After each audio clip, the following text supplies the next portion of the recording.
ॐ नमो भगवते वासुदेवाय। ओम नमो भगवते वासुदेवाय।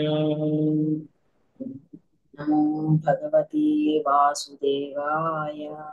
ओम नमो भगवते वासुदेवाय।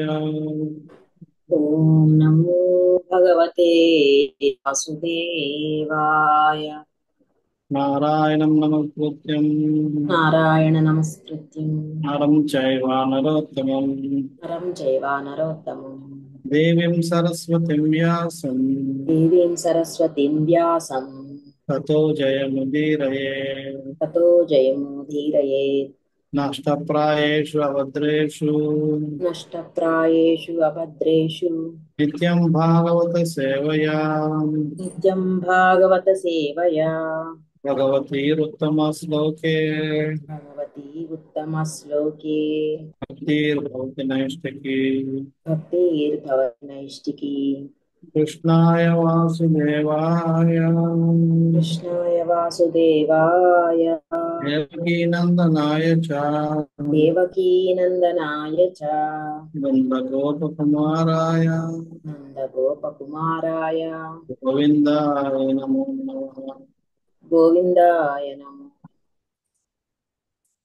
ॐ ज्ञानतिमिरन्दस्य ज्ञानाञ्जनाशलाकया चक्षुरुन्मिलितं तस्मै श्रीगुरवे नमः। श्रीचैतन्यमनोभीष्टं स्थापितं येन भूतले स्वयं रूपा कदा ददाति स्वापदान्तिकम् वन्देऽहं श्रीगुरो श्रीयुतापदकमलं श्रीगुरुं वैष्णवांश्च श्रीरूपं साग्रजातां सहगना रघुनाथा तं सजीवं साद्वैतं सावधूतं परिजनासहितं कृष्णचैतन्यदेवं श्री राधा कृष्ण पदान सहगना पिता श्री विशाखान्वितांश्च हे कृष्णा करुणा सिंधु दीनबन्धो जगत्पते गोपेशा गोपिका कान्ता राधा कान्ता नमोस्तुते तप्त कांचना गौरांगी राधे वृंदावनेश्वरी वृषभानुसुते देवी प्रणमामि हरिप्रिये। नमो विष्णुपादाय कृष्णज्येष्ठाय भूतले श्रीमते भक्तिवेदांत स्वामी नित्यानंद। नमस्ते सरस्वते देवे गौरवाणी प्रचारिणे निर्विशेषा शून्यवादी पाश्चात्य देशतारिणे वाञ्छाकल्पतरुभ्यश्च कृपा सिन्धुभ्य एव च पतितानां पावनेभ्यो वैष्णवेभ्यो नमो नमः। जय श्री कृष्ण चैतन्य प्रभु नित्यानंद श्री अद्वैता गदाधर श्रीवासदि गौरभक्तवती। हरे कृष्णा कृष्णा कृष्णा हरे हरे हरे राम राम हरे हरे। हरे कृष्णा। సో మనం నాటి వేడి ముందు కార్యక్రమంలో మనం మొదటి స్కందం 9వ అధ్యాయం శ్రీకృష్ణ భగవాన్ సమక్షంలో భీష్మదేవుని నిర్యాణం అన్న దాంట్లో భీష్మదేవుడు తన మనోభిప్రాయాలు వ్యక్తపరిచిన విధానం మనం చేసుకున్నాం. ఏ విధంగా నిన్న భగవంతుడిగా కృష్ణుని యొక్క విశేష లక్షణాలు ఏమిటి అన్న మనం చర్చించాం. ఏ విధంగా భగవంతుడు భక్తుని భీష్మదేవుడు భగవంతుడిని యొక్క విశేషాలు, భగవంతుడు ఎందుకు ఒక విధంగా వ్యవహరించండి, ఎందుకు వ్యవహరించాడు అన్న విషయాన్ని ఏ విధంగా ఆయన బయట పెడతాడు అన్న విషయాన్ని మనం చర్చించు. దాంట్లో భాగంగా నేను ఆ భీష్మదేవుడికి భీష్మదేవుడు చనిపోవడానికి ముందు భగవంతుడు ఎందుకు ఆయన ముందు వచ్చాడు అన్న విషయం భీష్మదేవుడు వివరిస్తాడు. అలాగే ఉం, ఏ విధంగా ఆయన మన భగవంతుని ఏ విధంగా మనం భగవంతుడి యొక్క ఆ సాక్షాత్కారాన్ని మనం ఏ విధంగా పొందొచ్చు అన్నదాన్ని మనం చర్చించాం. అలాగే భగవంతుడిని ఏ విధంగా భీష్ముడు చూడాలన్నది కూడా మనం చర్చించాం. దాని తర్వాత ఇప్పుడు ఇక్కడ నుంచి నెక్స్ట్ నుంచి మనం చదువుతున్నాం. భీష్మదేవుడు తాను చూడాలనుకున్న చతుర్భుజ రూపాన్ని నాకు చూపించుకొని తన యొక్క ప్రార్థనని విన్నవించి ఆగిపోతాడు. ఆ తర్వాత ఏమైందన్నది మనం ఇప్పుడు చూస్తాం. సోత ఉవాచ యుధిష్ఠిరస్త దాకర్ణ్య దయానం సరపంజరే అపృచ్ఛ వివిధాం ధర్మాం ఋషీణాం చానుర్ శృణ్వతాం. సూత గోస్వామి పలికిన భీష్మదేవుని హృదయమైన పలుకుల నాకర్ణించిన ధర్మరాజు పిదప వివిధ ధర్మ నియమములను గూర్చి ఋషుల సమక్షంలో అతన్ని అడిగాడు. నాకర్ణించంటే కర్ణాలతో విన్నావు అంటే చాలా అటెంటివ్ గా విన్నావు. నాకర్ణించు పంచాత ఉదాకర్ణి ఆకర్ణ్య అంటే శ్రవణం చేయడం. మొత్తం అంతా విన్న తర్వాత ఆయన యొక్క తాపం అంతా ఇప్పుడు సద్దు పడిగిపోయింది. దాని తర్వాత ఇప్పుడు ఆయన నిర్ణయానికి వచ్చేసాడు. ఏదైతే భీష్మదేవుడు చెప్పాడో, నువ్వు కృష్ణుడు చేసిన కార్యాలు ఎందుకు జరిగాయి అన్నది నువ్వు అర్థం చేసుకోవడానికి ప్రయత్నించొద్దు, జస్ట్ అనుసరించు ఆయన చెప్పినట్టు చెయ్యని చెప్పాడు. కాబట్టి ఆ విధంగా వ్యవహరించాలని నిర్ణయం తీసుకున్నాక ఇప్పుడు ఆ నిర్ణయానికి అంటే ఇప్పుడు తను రాజ్యపాలన భీష్ముడు అదే చెప్తాడు ఇంతమంది దాంట్లో, నువ్వు రాజ్యాన్ని ఇప్పుడు ఏలు, ప్రజలందరూ నీ మీద ఆధారపడ్డారు, రాజు లేరు కాబట్టి నీ మీద ఆధారపడ్డారు కాబట్టి నువ్వు వాళ్ళు ఇప్పుడు పరిరక్షించు అని చెప్పాడు. కాబట్టి ప్రజలను ఏ విధంగా చూసుకోవాలి, ధర్మ నియమాలు ఏంటి అవన్నీ ధర్మ నియమాలకు సంబంధించిన విషయాలన్నింటినీ కూడా ఆయన ఆ ఋషుల సమక్షంలో భీష్మదేవుని అడిగి తెలుసుకుంటున్నాడు.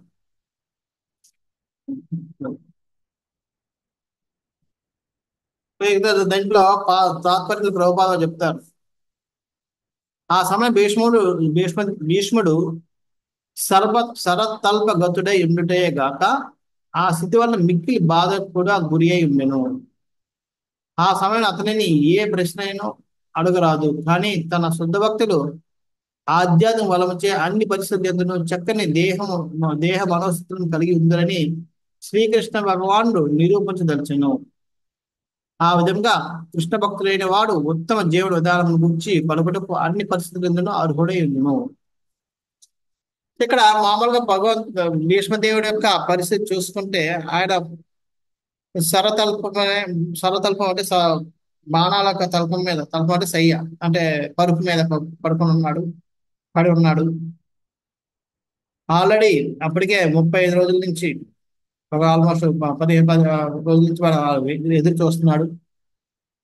ఇంకా శరీరాన్ని విడిచిపెట్టడానికి సంసిద్ధంగా ఉన్న సమయంలో, అంటే చాలా అది లాస్ట్ సమయంలో ఎవరు కూడా ఆయనతోటి అటువంటి వ్యక్తితో ఎవరు కూడా ప్రశ్న సమాధానాలు క్వశ్చన్ ఆన్సర్ సెషన్ ఎక్కడ పెట్టకూడదు.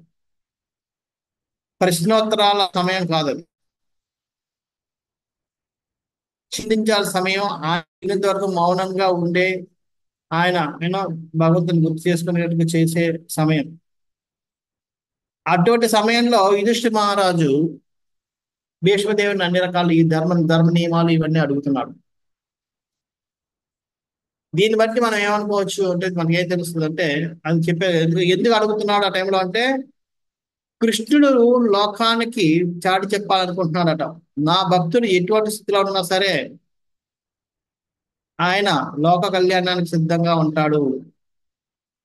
భగవంతుడి యొక్క ప్రచారం చేయడం, భగవద్ధర్మాన్ని ప్రచారం చేయడంలో యూనో ఆ సంకల్పుడై ఉంటాడు అని రుజువు చేయడం కోసం అటువంటి పరిస్థితుల్లో కూడా యుధిష్ఠిర మహారాజు తోటి ప్రశ్నలు అడిగించాడు. మనం దాన్ని ప్రభుపాద వారి యొక్క జీవిత చరిత్రలో కూడా మనం చూడొచ్చు. ప్రభుపాద వారు మరణశయమే కాదు, గంటల ముందు కూడా, అంటే ఇంకా కొన్ని గంటల్లో ఆయన ఈ భౌతిక జగత్ వదిలి ఆధ్యాత్మిక జగత్ వెళ్దాం అనుకున్న వెళ్ళబోతున్నారన్న సమయంలో కూడా ఆయన భాగవతాన్ని అనువాదం చేస్తూ కూర్చున్నారు. అంటే అటువంటి సమయంలో కూడా ఆయన మనోస్థితి స్థిరంగా ఉంది. అది శుద్ధ భక్తులకున్న గొప్పతనం. వాళ్ళు అలా చేయగలగడానికి కారణం ఏంటంటే వాళ్ళ యొక్క శారీరక శక్తి కాదు, అది ఆధ్యాత్మిక శక్తి యొక్క బలం. అందుకనే ఇక్కడ ఏమని చెప్తారు, ఆ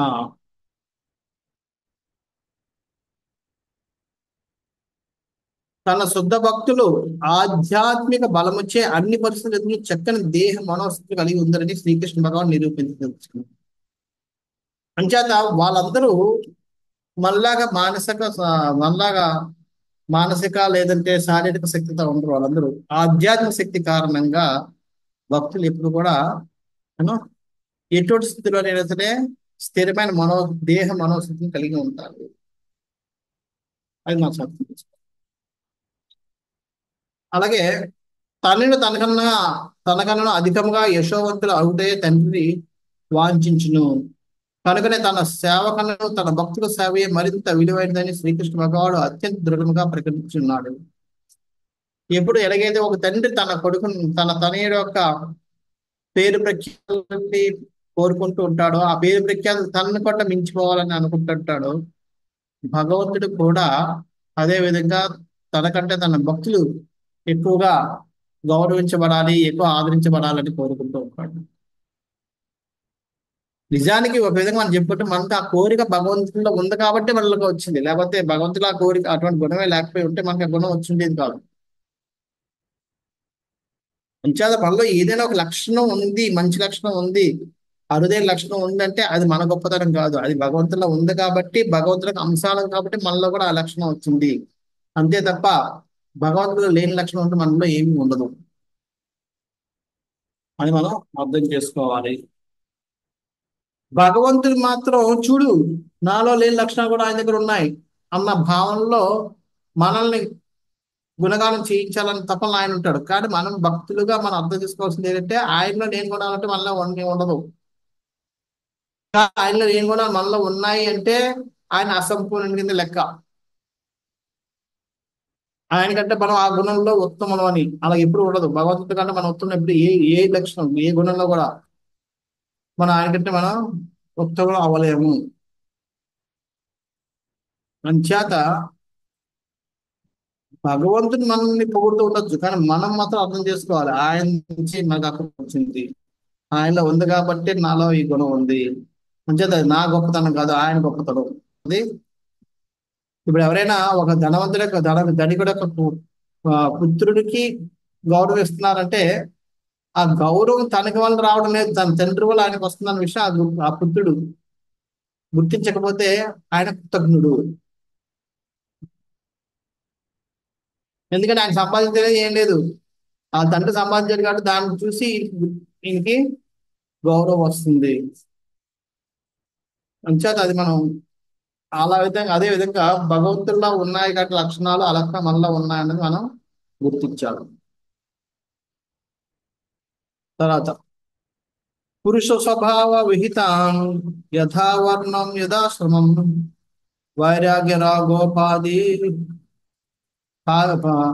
వైరాగ్య రాగోపాధిభ్యాం అమ్నాతో భయలక్షణాన్. ధర్మరాజు విచారణపై భీష్ముడు తొలుత స్వభావం అనుసరించి యున్న వర్ణాశ్రమ విభాగములను వివరించెను. అర్థముడు అతడు నివృత్తి ప్రవృత్తి మార్గములను రెండు విభాగములను క్రమబద్ధములుగా తెలియజేశాను.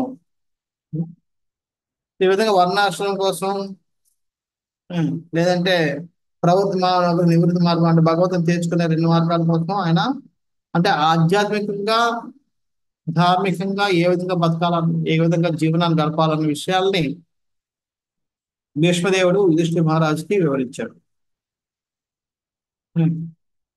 దీంట్లో రెండో పారాగ్రాఫ్ లో ప్రభుపాద రాస్తున్నారు, మానవ జీవితంలో సఫలంగా ముగించుట యందు శిక్షణను గురువు గరుకుటికే నాగరిక మనుజుడు వర్ణాశ్రమ ధర్మం ఉపదేశింపబడినది. మనుజునకు వర్ణాశ్రమ ధర్మం ఉపదేశింపబడినది. మానవ జీవితంలో సఫలముగా ముగించుట యందు శిక్షణను గరుపుటకే అంటే శిక్షణ పొందడానికి నాగరిక మనుషులకు వర్ణాశ్రమ ధర్మం ఉపదేశింపబడినది. వర్ణాశ్రమ ధర్మం అనేది ఓన్లీ మానవులకు మాత్రమే ఎందుకు ఇవ్వబడ్డదంటే వాళ్ళు ఆ విధంగా జీవించడం ద్వారా వారి యొక్క జీవితాన్ని సఫలం చేసుకోవడానికి ఒక అవకాశం అది ఇవ్వబడ్డారు. ఆహార నిద్ర భయమైదులను కూడియుండు జంతు జీవులకు ఆత్మానుభవం భిన్నమైనది. అంచేత ఆ వర్ణాశ్రమ ధర్మాన్ని మన జీవితాన్ని సఫలం చేసుకోవడానికి కాకుండా ఆహార భయం అనే కోరికలను తీర్చుకోవడానికి ఉపయోగిస్తే మనం జంతువులతో సమానం. కానీ మానవ జీవితం జంతు జీవితానికి వైవిధ్యంగా ఉండడానికి కోసమే అది నిర్దేశింపబడింది. దాన్ని మనం అర్థం చేసుకొని ఆ విధంగా మనం ఈ జంతు జీవన విధానానికి వైవిధ్యంగా మనం మానవ జీవితాన్ని గడిపి మనకు జన్మని సార్థకం చేసుకోవాలి. అందుకని ఇక్కడ ప్రభుపాద వారు చెప్తున్న తర్వాత మానవ జీవితం యొక్క లక్షణాలు ఏమిటని ఏంటి ఆ లక్షణాలు? ఒకటి, క్రోధము చెందకుండుట. అది మనకి చాలా దూరం. మనకి అది లేకుండా మనం శ్వాస లేకుండా ఉండగలమేమో కానీ కోపపడకుండా ఉండలేం. అసత్యం ఆడకుండుట ఉన్న 4 లక్షణాలు అదొక లక్షణం, అబద్ధాలు ఆడటం. సమముగా దానము చేయుట, క్షమించుట, భార్య ద్వారానే సంతానమును పొందుట, మనో నిర్మలతను కలిగి ఉండుట, ఇతరుల శత్రుత్వము కలిగి ఉండకుండుట, సరళత్వము కలిగి ఉండుట, సేవకులను లేదా ఆధారపడిన వారిని సంరక్షించుట వంటి 9 లక్షణములు మానవులందరికీ భీష్ముడు ఉపదేశించినాడు. మానవులు అన్న వారికి ఉండాల్సిన లక్షణాలు భీష్ముడు ఈ విధంగా ఈ 9 లక్షణాలు చెప్పాడు. ఏంటివి? ఒకటి, క్రోధం చెందకుండుట. రెండవది, అసత్యం ఆడకుండుట. మూడవది, సమముగా దానం చేయుట. 4వది, క్షమించుట. 5, భార్య ద్వారానే సంతానం పొందుట. 6, మనో నిర్మలతను కలిగి ఉండుట. 7, ఇతరుల ఎలా శత్రుత్వం కలిగి ఉండకుండుట. 8, సరళత్వం కలిగి ఉండుట. 9, సేవకులను లేదా ఆధారపడిన వారిని సంరక్షించుట. ఇలాగా అంచేత బలి అన్నది లేకపోతే వధ అన్నది పాపం అని ఎందుకంటారంటే ఏంటది? సేవకులను లేదా ఆధారపడిన వారిని సంరక్షించడం. పాప మూగజీవులు మన మీద ఆధారపడి మనం నమ్ముకొని ఉంటాయి, మనం వాటిని ఏం చేస్తున్నాం? వధిస్తున్నాం. అంచేత అది తప్పు. మానవ ధర్మం మనం ధిక్కరించిన వాళ్ళు అవుతాం. అందుకని మనకి అది కర్మం, పాప కర్మం కింద వస్తుంది. అలాగే బుద్ధిమంతుడైన మనుషుని ఇంద్రియ నిగ్రహమే అత్యంత ముఖ్యమైన యోగ్యత. బుద్ధిమంతుడు మనుషుడికి ఇంద్రియ నిగ్రహం అత్యంత. ఒక మనిషిగా యోగ్యతను సాధించాలంటే ఆ మనిషి ఎంత ఉత్తమమైన వాడు అన్నది దేన్ని బట్టి నిర్ణయించబడుతుంది? ఆయన యొక్క ఇంద్రియ నిగ్రహాన్ని బట్టి మనం ఒక మనిషి యొక్క గొప్పతనాన్ని మనం అంచనా వేయవచ్చు. బుద్ధివంతుడైన వాడు తాను వైదిక జీవన విధానమును పాటించలేకపోయినచో తన యోగ్యతలను నిందించుకొనును. అంటే అది బుద్ధివంతుడు అయిన వాడు ఏం చేశాడు? ఎవరైనా ఇతరులు ఆయన్ని గౌరవిస్తుంటే వాళ్ళు ఏదైనా నేను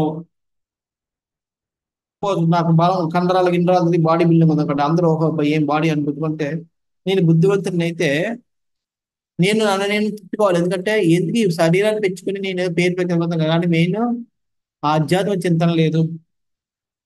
ఉం? వైదిక జీవనాన్ని పాటించలేకపోతున్నాను అని నేను నిందించుకోవాలి. బుద్ధివంతుడు ఉన్నవాడు లౌకిక విషయాలు బట్టి తనక గొప్పతనాన్ని చూసుకోడు. వైదిక జీవన విధానాన్ని బట్టి తన యొక్క గొప్పతనాన్ని ఆయన అంచనా వేసుకుంటాడు. అలాగా ఆ విధంగా జీవించలేనప్పుడు ఆయన తన యొక్క జీవన విధానానికి ఇతరులు హర్షించినా సరే ఆయన మాత్రం నిందించుకోవాలి. అది నిజమైన బుద్ధివంతుడు.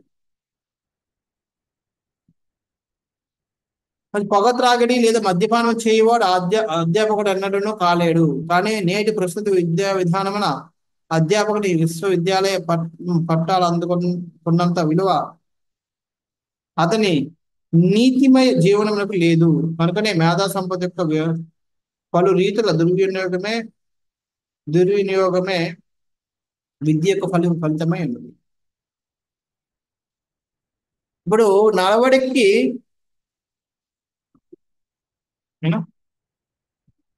పొగ తాగడి వాడు లేదా మద్యపానం చేయవాడు అధ్యాపకుడు ఎన్నడూ కాలేడు.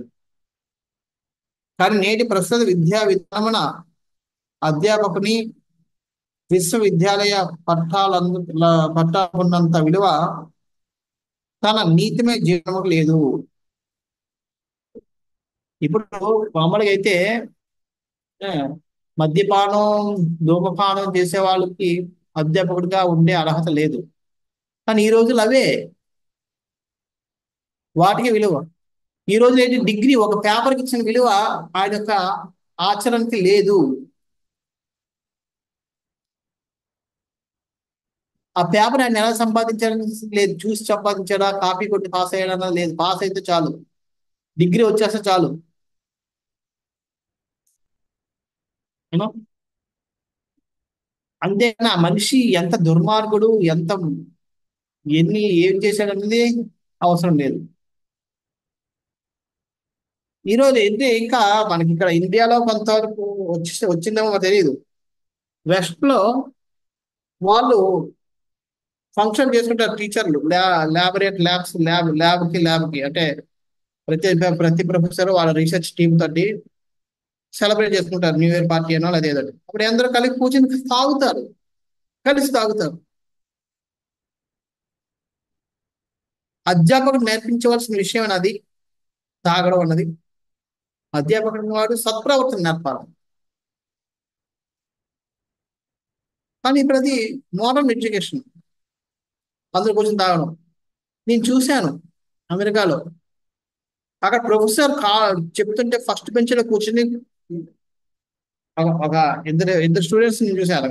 వాళ్ళు బూట్లు షూస్ కూడా ఇప్పకుండా ఆ కాళ్ళు టేబుల్ మీద పెట్టి ఇలా కట్టుకొని తింటున్నారు ఫస్ట్ బెంచ్ లో కూర్చుని, ప్రొఫెసర్ అక్కడ చెప్తుంటే.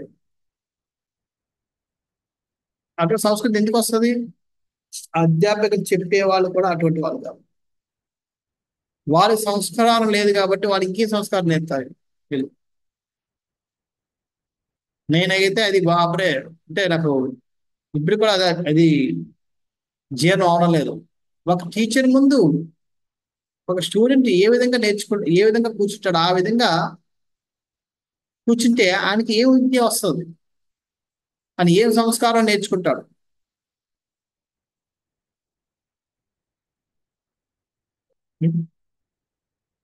షూ తీయకుండా మనం కాళ్ళు పైన పెట్టాం, అలాంటిది ఆయన టేబుల్ మీద పెట్టి ఎక్కడైతే పుస్తకాలు పెట్టుకొని రాస్తాం ఆ టేబుల్ మీద పెట్టి కాళ్ళు షూస్ తో పాటు కూర్చుని వింటున్నాం క్లాస్. సో ఈ విధంగా మనం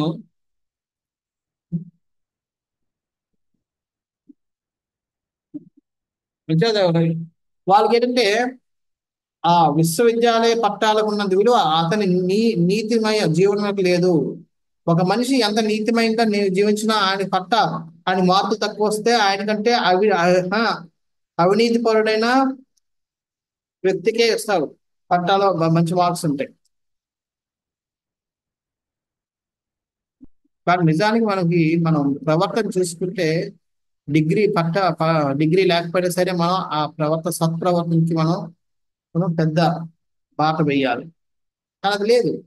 కనుకనే మేధా సంపత్తి యొక్క పలు రీతుల దుర్వినియోగమే విద్య యొక్క ఫలితమై ఉన్నది. అంచేత అటువంటి వాళ్ళు నేర్పుతున్నారు కాబట్టి విద్యార్థుల్లో కూడా అటువంటి గుణాలే వస్తాయి. అందుకనే అటువంటి వాళ్ళు నేర్చుకున్న దాన్ని దుర్వినియోగపరచడమే ఈ విద్య యొక్క ఫలితం. విద్య యొక్క రిజల్ట్ ఏంటి? ఏ, మనకు అది ఆ, షర్మిలా మాతాజీ.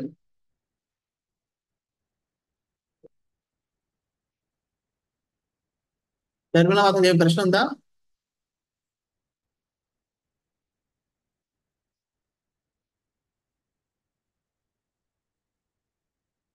ఓకే.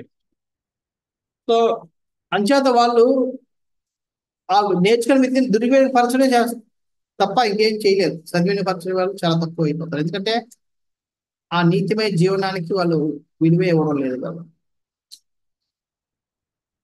ఉం.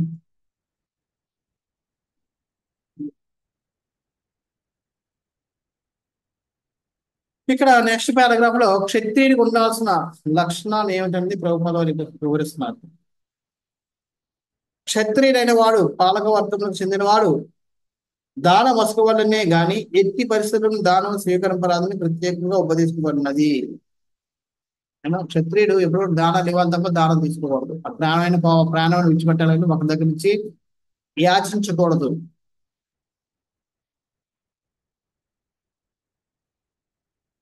క్షత్రియులు శాస్త్రములు నిష్ణాతులై ఉండవలనే గాని అధ్యాపక ప్రవృత్తిని చేపట్టరాదు. క్షత్రియుడు అన్నవాడు శాస్త్రపరాయణే ఉండాలి. శాస్త్రపరాయణ వాడు అయ్యాను కదా అని చెప్పి ట్యూషన్ చెప్పడం మొదలు పెట్టగలడు. అంటే గురువు అవడానికి లేదు. పాలక నిన్ను అహింసా పరులకు యత్నించి నరకమున కేకరాదు. పాలకుడు ఎప్పుడు కూడా పరిపాలన చేసేవాడు క్షత్రుడు ఎప్పుడు కూడా అహింసా పదాన్ని చేయకూడదు. అవసరమైతే హింస చేయాలి. అవసరమైనప్పుడు కూడా హింస చేయకుండా అహింస మార్గం పాటించిన వాడు నరకానికి వెళ్తాడు. అహింస చేసినందుకు గొప్ప గొప్ప పుణ్యఫలం కంటే పాప ఫలం వస్తుంది దానికి. అలాగే రాజు లేదా దేశాధిపతి వాడు యుద్ధంలో శత్రువులతో గాయపడింది గృహం అనుదించరాదు. ఈ క్షత్రుడు కానీ ఈ రోజుల్లో ఆ లీడర్లు ఎవరు కూడా వెళ్ళరు. ఈ పాపం ఈ సైనికులు పంపించి యుద్ధం చేయండి అని చెప్తారు. వాళ్ళు లోపల కూర్చుంటారు. వాళ్ళు లోపల కూర్చుంటారు. ఇంకా పైపెచ్చి వాళ్ళకి సపరేట్ గా ఒక సపరేట్ గా బాంబులు వేసినా సరే ఏమవ్వని ఒక గృహాలు కలిపి దాంట్లో కూర్చోబెడతారు వాళ్ళు. కానీ నిజమైన క్షత్రుడు తన ముందుండి తనతో కూడా సైనికులు తీసుకెళ్లి గాయపడకుండా వెనక్కి రాకూడదు. ఈ విధంగా పాలకవర్గము వైశ్యులు శుద్ధులు మొక్కగా మారినంతనే రాజు వ్యవస్థ సంపూర్ణంగా భ్రష్టమైపోయింది. పాలకవర్గం వైశ్యులు శుద్ధులకి మొక్కగా మారలేదు. అంటే పాలకవర్గం ఏం చేస్తా వైశ్యులు బిజినెస్ చేయడం మొదలుపెట్టారు. ఎప్పుడైతే ఏదైనా అంటే బిజినెస్ చేయడం లేదా శుద్ధులుగా చేయడం అలా మొదలు ఎప్పుడైతే మొదలు పెట్టారో వ్యవస్థ అంతా భ్రష్టం అయిపోయింది. అంటే పాలకవర్గం లాగా ఉండాలి. అలాగే ఇక్కడ వైశ్యులు మొదటిది బ్రాహ్మణుల కోసం చెప్తున్నారు. ఇప్పుడు క్షత్రి కోసం చెప్పారు. ఇప్పుడు వైశ్యులకి ఇక వైశ్యులకు గోరక్షణ ప్రత్యేకంగా ఉపదేశింపబడినది. వైశ్యులు అనే వాళ్ళకి ప్రత్యేకంగా మొట్టమొదటి వాళ్ళ ప్రథమ కర్తవ్యం ఏంటి? గో సంరక్షణ. ఇక ప్రభుత్వాలు అన్నారు గో సంరక్షణ అనగా పాల ఉత్పత్తులైన పెరుగు వెన్నలను అధికంగా ఉత్పత్తి చేయటని భావం. పాలను వెన్నని అధికంగా ఉత్పత్తి చేయడం వాళ్ళకి. వ్యవసాయము ఆహార పదార్థాల పంపిణీలు కూడా వైశ్యవర్గం వారికి ముఖ్యమైన ధర్మములు. వ్యవసాయం చేయాలి, ఆహార పదార్థాలు పంపిణీ చేయాలి. అలాగే పౌరుల రక్షణాపానం క్షత్రియులకు అప్పగించినట్లు జంతువుల రక్షణాపానం వైశ్యులకు వస్తబడింది. ఎలాగైతే పౌరులందరూ మనుషులందరినీ క్షత్రియులు రక్షించాలి, అలాగే జంతువులందరూ రక్షించే బాధ్యత వైశ్యులకు పడ్డది. యంత్రములు ఎంత పరికరం ఉత్పత్తి అన్నది స్వలాభాపేక్ష కలిగిన కొందరి కృత్యమైన విలాస జీవనకు వృద్ధి చేయొచ్చు. వేలాది సామాన్యుల ఆకలి మరియు ఆందోళనకు నిలవగలదు. అందులో అంటే ఈ మోడర్న్ సివిలైజేషన్ లో అంతా మిషన్స్ వాడుతున్నారు. ఆ మిషనరీ వల్ల జరిగేది ఏంటి? దానివల్ల ఎవరి దగ్గర ధనం ఉందో వాళ్ళకి ప్రయోజనం చేకూరుతుంది. కానీ సామాన్యుడు మాత్రం ఆకలి దప్పులతో ఎండుతుంటారు. అందుకనే చూడండి, ఒక మనిషి పూర్వం మనుషులు తవ్వితే నేను ఏం చేసేవారు, 10 మంది కలిసి ఒక గొయ్యి తీస్తే ఇప్పుడు జేసీబీ ఒక గొయ్యి ఒక గంట తీసేస్తుంది. ఇప్పుడు ఆ జేసీబీకి ఇస్తే జేసీబీ తెప్పించుకుంటే ఆ జేసీబీ డ్రైవర్ ఒకరికి ఒక జీతం ఇస్తే చాలు, ఒకరి జీతం. కానీ అక్కడ దీనివల్ల 10 మంది జీవితాలు ఇదైపోతుంది. సో ఈ విధంగా జనసామాన్య ఆకలి మరియు ఆందోళనకి వాళ్ళందరూ గురవుతారు. అంచేత మనం వయసులో దాన్ని ఆలోచించి దానికి తగ్గట్టుగా వ్యవహరించాలి. ఇంకా శూద్రవర్ణం వారు అల్పజ్ఞులు కనుక ఎన్నటినో వారికి స్వతంత్రత నొసగరాదు.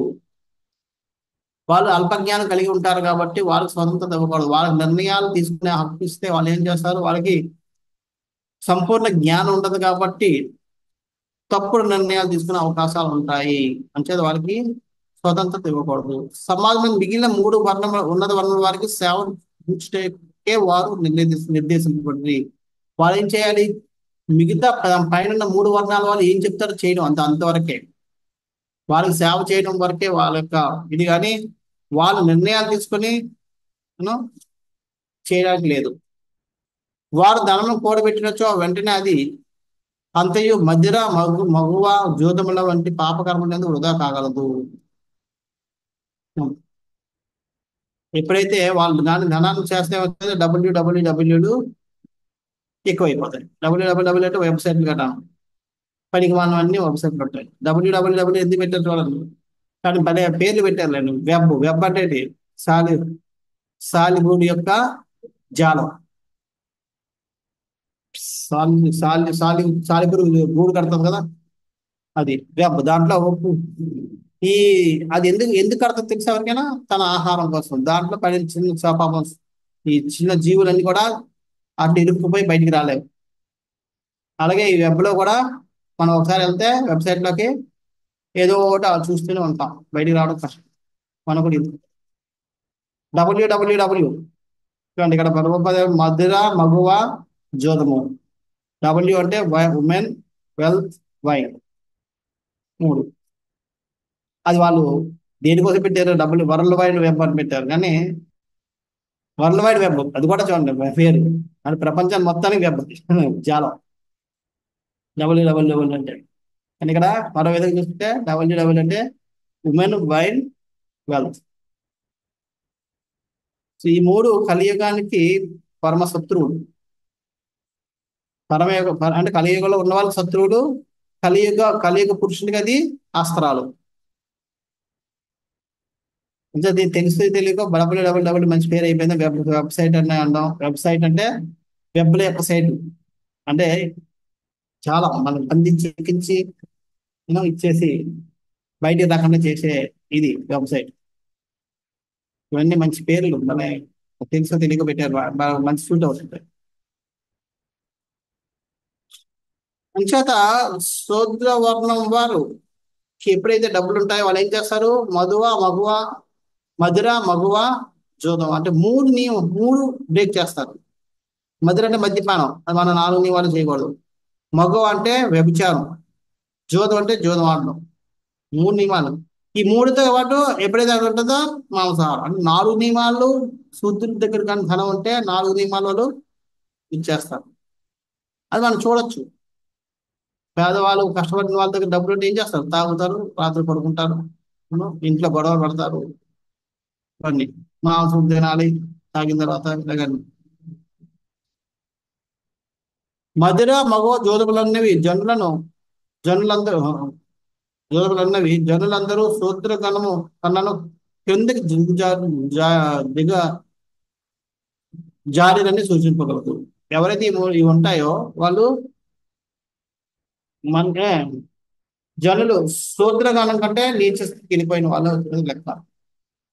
అందుకనే మనకి 4 నియమాలు పాటించమనేది భక్ పాటిస్తే అది భక్తి కిందకి లెక్క రాదు. మానవ స్థాయికి వస్తాం మనం ఈ 4 నియమాలు పాటిస్తాం. లేదంటే 4 నియమాలు పాటించే వాళ్ళు జంతువులతో సమానం. జంతువులకి 4 నియమాలు లేవు. అది ఏం తిన్నా ఎవరు అడగరు. ఎక్కడ సెక్స్ చేసినా వ్యభిచారం చేసినా ఎవరు అడగరు. అంచేత ఇలాగ ఎవరైతే ఇవి చేస్తారో వాళ్ళందరికీ జంతువులకు సమానం. ఎవరైతే ఈ 4 నియమాలు పాటిస్తారో వాళ్ళు భక్తి చేస్తున్నట్టు కాదు, మనిషి స్థాయికి వచ్చినట్లు.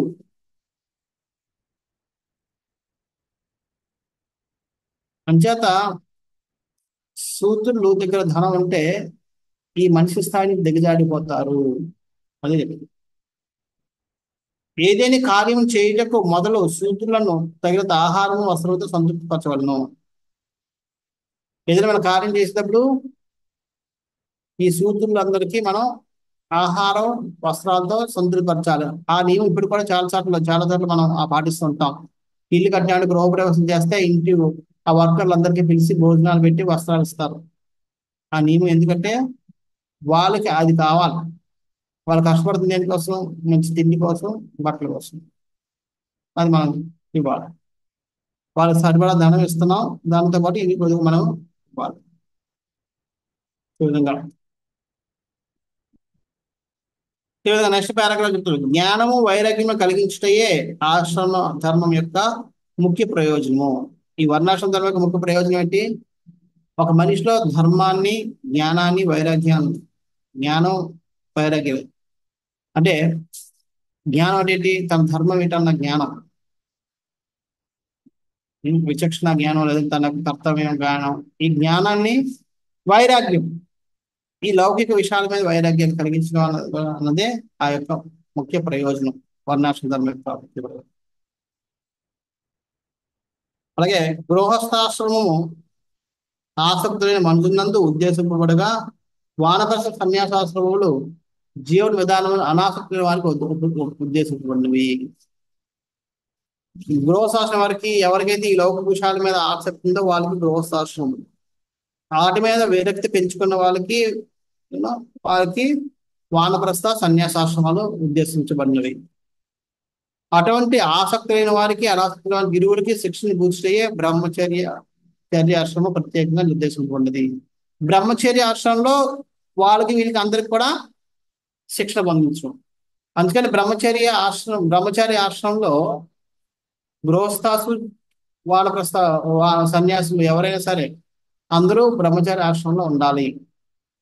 తర్వాత వాళ్ళు బ్రహ్మచారి ఆశ్రమం అయిపోయిన తర్వాత, అంటే బ్రహ్మచారి ఆశ్రమం అన్నది 15 సంవత్సరాల పాటు ఉండాలి గురుకులంలో. అంటే 5 సంవత్సరాల వయసులో వెళ్తే 20 సంవత్సరాలు, మ్యాక్సిమం 25 సంవత్సరాల వయసులో ఉండాలి. 20 సంవత్సరాల తర్వాత ఏ బ్రహ్మచారి కూడా ఉండడానికి లేదు. 25 సంవత్సరాల తర్వాత అయితే ఆయన గృహస్థాశ్రమంలోనే ఉండాలి, లేదంటే సన్యాసాశ్రమంలోనే ఉండాలి. కానీ దురదృష్టవశాత్తు ఏంటంటే కలియుగ కాలంలో 25 సంవత్సరాల తర్వాత బ్రహ్మచారి ఆశ్రమం స్టార్ట్ అవుతుంది. మేమందరూ బ్రహ్మచారం 25-30 సంవత్సరాల వయసులోనే వచ్చి అప్పుడు బ్రహ్మచారి ఆశ్రమం. ఇది కలియుగ తలక దుష్ప్రభావం. ఎందుకంటే బ్రహ్మచారి ఆశ్రమం అంటే తెలియదు, అలాగైపోయింది. సో అది ఈ విధంగా భీష్మదేవుడు యుధిష్ఠిర మహారాజుకి తన వర్ణాశ్రమ ధర్మం యొక్క ఆ నియమాలు వీటన్నిటిని చక్కగా వివరించి చెప్పారు.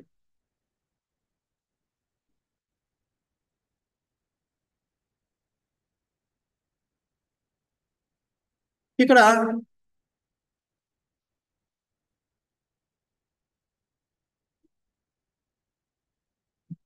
ఈ భీష్మదేవుడు యుధిష్ఠిర మహారాజుకి ఇచ్చిన ఉపదేశాలన్నీ కూడా ఇంకా వివరంగా ఆ ఆ ఇప్పుడు ఏవైతే ప్రభుపాద చర్చించారో ఇవన్నీ కూడా డీటెయిల్ గా మహాభారతంలో వివరించబడ్డాయి.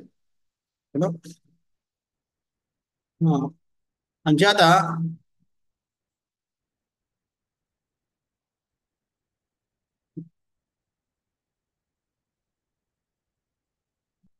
ఉమ్, ఇక్కడ భీష్మ ఇంకొక కారణం కూడా ఉండొచ్చు, ఉన్నది. అంటే ఆ యుధిష్ఠిర మహారాజు భీష్మదేవుని ప్రశ్నలు అడిగించడానికి కారణం ఏంటంటే, ఆయన చాలా బలహీన స్థితిలో ఉన్నప్పటికీ భీష్మదేవుడు కృష్ణుడు ఎందుకు ప్రశ్నలు అడిగించాడంటే, భీష్మదేవుడు ఉత్తరాయణం కోసం వెయిట్ చేస్తున్నాడు. ఉత్తరాయణం రావడానికి టైం ఉంది కాబట్టి ఆ టైంలో నీ ప్రశ్న అడిగితే బాగుంటుందని చెప్పి ఆయనకి ప్రశ్నించారు. ఆ?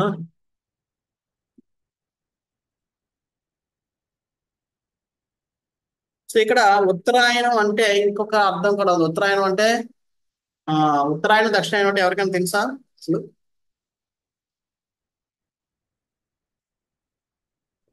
ప్రభుజీ. హరే కృష్ణ. ఆ, ఉత్తరాయణం అంటే వెలుగు వెలుగు రోజులు, దక్షిణాయనం అంటే కొద్దిగా చీకటి రోజులు. పుణ్యకాలం ఉత్తరాయణం, పుణ్యకాలం. దక్షిణాయనం కాదు. 6 నెలలు దక్షిణాయనం, 6 నెలలు ఉత్తరాయణం ప్రభుజీ. సూర్యుడి గమనం ప్రభుజీ ఫస్ట్ యా. భౌతికంగా అరౌండ్ ఉత్తరాయణం అంటే సూర్య గమనం, ఆయన అంటే ప్రయాణం అని అర్థం. సూర్యుడు 6 నెలలు ఉత్తరం వైపు ప్రయాణిస్తుంటాడు, 6 నెలలు దక్షిణం వైపు ప్రయాణిస్తుంటాడు కదా. అందుకంటే మీరు ఎప్పుడైనా సూర్యోదయాన్ని మీరు గమనించారనుకోండి, సూర్యోదయం యొక్క స్థానం మారుతుంది. మీరు ఈసారి కావాల్సి గమనించుకోండి. కొన్ని ఇక్కడ నుంచి మొదలైందంటే కొన్ని రోజులకు అలా వచ్చి ఈ స్థాయికి వస్తుంది. ఒక కొండ కానీ ఏదైనా ఒక ప్రదేశం మీకు రోజు మీరు సూర్యోదయం చూడగలిగితే ఆ ప్రదేశంలో మీకు ఇటు వస్తుంది, కొన్ని రోజులు ఇటు వస్తుంది. అంచేత ఎప్పుడైతే సూర్యుడు ఉత్తరం వైపుకి ప్రయాణం చేయడం మొదలు పెట్టాడో దాన్ని ఉత్తరాయణం అంటాం. ఎప్పుడైతే సూర్యుడు దక్షిణం వైపు ప్రయాణం మొదలు పెట్టాడో దాన్ని దక్షిణాయనం అంటాం. ప్రభుజీ అప్పుడు పోతే అలాగ పుణ్య పాపాలు కూడా ఉంటాయి ప్రభుజీ. ఉత్తరాయణంలో పోతే పుణ్యం ఆ, అలా కూడా ఎప్పుడు- ఉంటాయి బాబు. అదే ఎప్పుడైతే బాగా సూర్యుడు ఉత్తరం వైపు ప్రయాణించడం మొదలు పెట్టాడో అప్పటి నుంచి అది పుణ్యకాలం. అది జనరల్ గా సంక్రాంతి నుంచి మొదలవుతుంది. సంక్రాంతి మొదలవుతుంది. సంక్రాంతి నుంచి సూర్యుడు ఇంకా దక్షిణ వైపుకి వెళ్ళడం ఆగిపోయి ఉత్తర వైపు మొదలు పెడతాడు ప్రయాణం. జనరల్ గా అది. అక్కడ నుంచి 6 నెలలు వేసుకుంటే జనవరి నుంచి జూలైలో మళ్ళీ వస్తుంది. జూలైలో మళ్ళీ 14 ఆ టైం నుంచి మళ్ళీ దక్షిణాయనం వస్తుంది. అలా 6 నెలలు ఇటు అటు వస్తుంది. అది అంటే ఉత్తరాయణం అంటే ప్రయాణం. అంటే ఉత్తరాయణం అది. ఇంకొక ఎవరు ఉత్తరాయణం అంటే ఇంకొక అర్థం కూడా ఉంది. ఆయన అంటే ప్రవేశించడం. ఉత్తరాయణం అంటే ఉత్తర యొక్క గర్భంలోకి ప్రవేశించిన వాడు అని అర్థం. అంచేత భీష్మదేవుడు ఉత్తరాయణం కోసం ఎదురు చూస్తున్నాడంటే ఎవరి కోసం ఎదురు చూస్తున్నట్టు ఇక్కడ? ఉత్తర యొక్క గర్భంలో ప్రవేశించింది ఎవరు? శ్రీకృష్ణ భగవానుడు పరీక్షిత్ మహారాజును రక్షించడం కోసం. అంచేత ఆయన కృష్ణుడి కోసం వెయిట్ చేస్తున్నాడు అనే ఇంకొక అర్థం వస్తుంది. ఈ విధంగా ఆచార్యులు 2 అర్థాలు ఇస్తారు ఉత్తరాయణ కోసం. ఈ విధంగా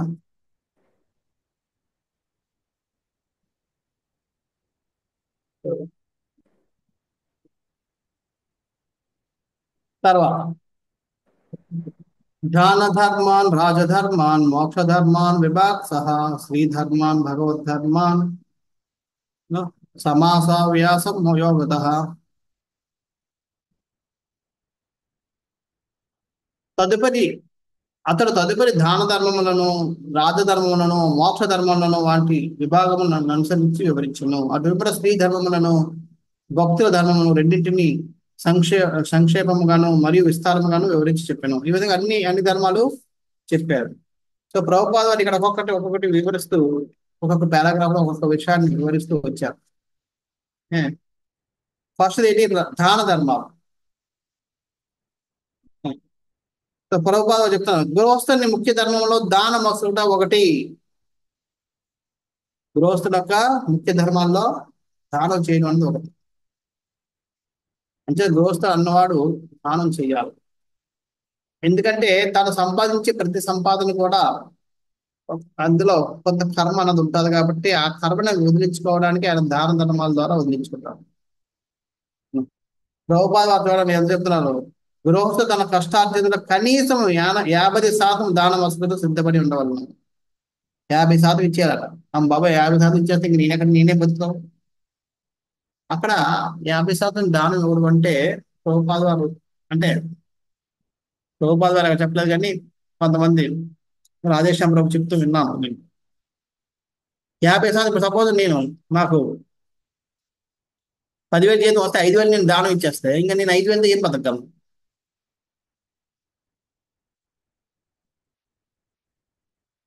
అంచేత అంటే ఇక్కడ 5,000 దానం ఇవ్వడం అంటే యాక్చువల్గా నిజానికి దానం అని కాదు, భగవంతుడి యొక్క కార్యక్రమాల్లో మన జీవితాన్ని మనం వెచ్చించాలి.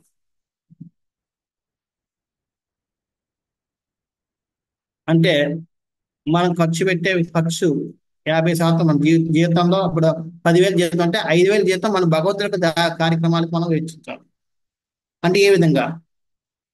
మందులకు వెళ్తున్నాం, ఆటో ఛార్జెస్ లేదా బస్ ఛార్జెస్, వారం వారం మందిరం వెళ్ళాలి. మనకు వారంకి సపోజ్ మంది ఫ్యామిలీ అంతా వెళ్తే ఆటోకి 200 అవుతుంది. 4 వారాలకి 1,000 రూపాయలు అది వస్తుంది. అలాగే మందిరానికి ఒక 1,000 రూపాయలు డొనేషన్ ఇచ్చాం, 2,000. అలాగా మన పిల్లల్ని కుటుంబాన్ని భక్తి మార్గంలో ఉంచడం కోసం ఇంకేమైనా ఖర్చు పెట్టాం అంటే మన పిల్లలకి భక్తివంతమైన పుస్తకాలు కొనేసి ఇచ్చాం లేదా అది చేసాం. అవి కూడా ఇలాగా ఈ విధంగా భక్తికి సంబంధించి మనం ఖర్చులు పెడితే 50% పెట్టగలిగినప్పుడు మన జీవితం పరిరక్షణ.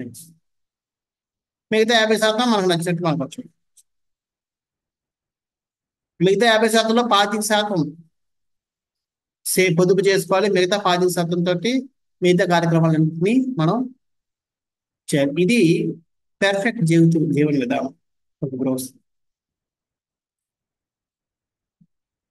సో ఈ విధంగా మనం మన జీవితాన్ని గడపడానికి ప్రయత్నం చేయాలి. బ్రహ్మచారి అయిన వాడు యజ్ఞం నాశించవలను, గృహస్థుడు దానం అవసరం. అంటే వానప్రస్థ జీవనం నందున్న వ్యక్తి లేదా సన్యాసాసం నందున్న వ్యక్తి తపస్సును అందించవలను. ఈ విధంగా 4 ధర్మాల వాళ్ళకి పెట్టిన ధర్మాలు. అలాగే భగవాని శక్తి నుండి ప్రతి ఒక్కరి శక్తి ఉత్పన్నమవుట లేదా అరువు తెచ్చుకుంటూ జరుగును కనుక అట్టి శక్తి ఫలమును ప్రతి ఒక్కరు భక్తియుక్త సేవా రూపంలో తిరిగి అతనికి అర్పించవలసి ఉన్నది. మన యొక్క శక్తియుక్తులన్నీ భగవంతు నుంచి వచ్చాయి కాబట్టి ఆ శక్తియుక్తులన్నింటినీ శక్తి ఇవన్నింటినీ కూడా మళ్ళీ భగవంతుడి సేవలోనే వినియోగించాలి. ఆయనకే మనం అర్పించాలి. ఇది మన యొక్క దానం యొక్క దానం చేసే ధర్మం. ఇంకా రాజధర్మం కోసం చెప్తున్నారు ప్రభుపాదం 2వ పారాగ్రాఫ్ లో.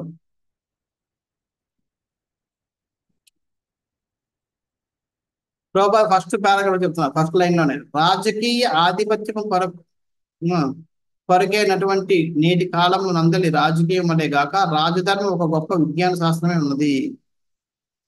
రాజకీయ ఆధిపత్యం కోసం ఇప్పుడు జనాలు అందరూ పోరాడుతుంటారు. కానీ నిజానికి రాజధర్మం అన్నది కాదు. రాజధర్మం అంటే ఒక గొప్ప శాస్త్రం. ఏంటంటే ఆ శాస్త్రం రాజులు కేవలం శిస్తులు వసూలు చేయవారి వల్లే కాకుండా ఔదార్యం కలిగిన వారుగా క్రమశిక్షణ పద్ధతిలో శిక్షణ నష్టపడి వారు ఎప్పుడు శిస్తులు కలెక్ట్ చేసి అంటే శిస్తులు కలెక్ట్ చేసి వసూలు చేసి దాన్ని భోగించి తందనాలు ఆడేవాళ్ళు కాకుండా బాధ్యతాయుతమైన ఔదార్య స్వభావం కలిగిన వాళ్ళుగా ఉండేవారు. ఎవరైనా అయ్యా నాకు కష్టం ఉంది అంటే ఔదార్య స్వభావం, అదే పాపం తీసుకో నా దగ్గర ఉంది అని చెప్పి ఇచ్చేటట్టుగా అటువంటి శిక్షణ ఇచ్చేవారు వాళ్ళు రాజులు. ఇప్పుడు వాళ్ళు అలాంటి వాళ్ళని తరిమి పడేస్తారు బయటికి. ఎవరైతే డబ్బులు ఉన్నా వాడి దగ్గర వేసి వాడు చెప్పేది వింటాడో, అయితే నీ దగ్గర ఎంత ఉందా, అయితే నువ్వు నాకు ఇంత ఇస్తే నేను ఈ పని చేసి పెడతాను చెప్పి తీసుకుని డబ్బులు తీసుకుని మనం తప్పిస్తాను. అది కాదు. ప్రజలను మోక్షము చెంతకు నడిపించుట రాజు యొక్క ప్రధాన ధర్మము. రాజు యొక్క ప్రధాన ధర్మం ఏంటి? ప్రజల్ని మోక్షానికి దగ్గరికి తీసుకెళ్ళాలి. వాళ్ళ మోక్షం చెందేటట్టుగా తీసుకెళ్ళి వాళ్ళు ఆ విధంగా నడిపించి చేసే బాధ్యత రాజు యొక్క ప్రథమ కర్తవ్యం. అలాగే చాలా అలా చేయలేని వారు రాజు అవడానికి లేదు, లేదా తండ్రి అవడానికి లేదు, లేదా ఒక పెద్ద అవడానికి లేదు అని చెప్పి శాస్త్రం చెప్తారు. ప్రభుపాద అదే రాశారు. శాస్త్రీయ ఈ ప్రాథమిక ధర్మములన్నీ చక్కగా నిర్వహింపబడినచో ప్రజలచే ఎన్నుకోబడిన ప్రజాస్వామ్యపు అవసరమే ఉండదు.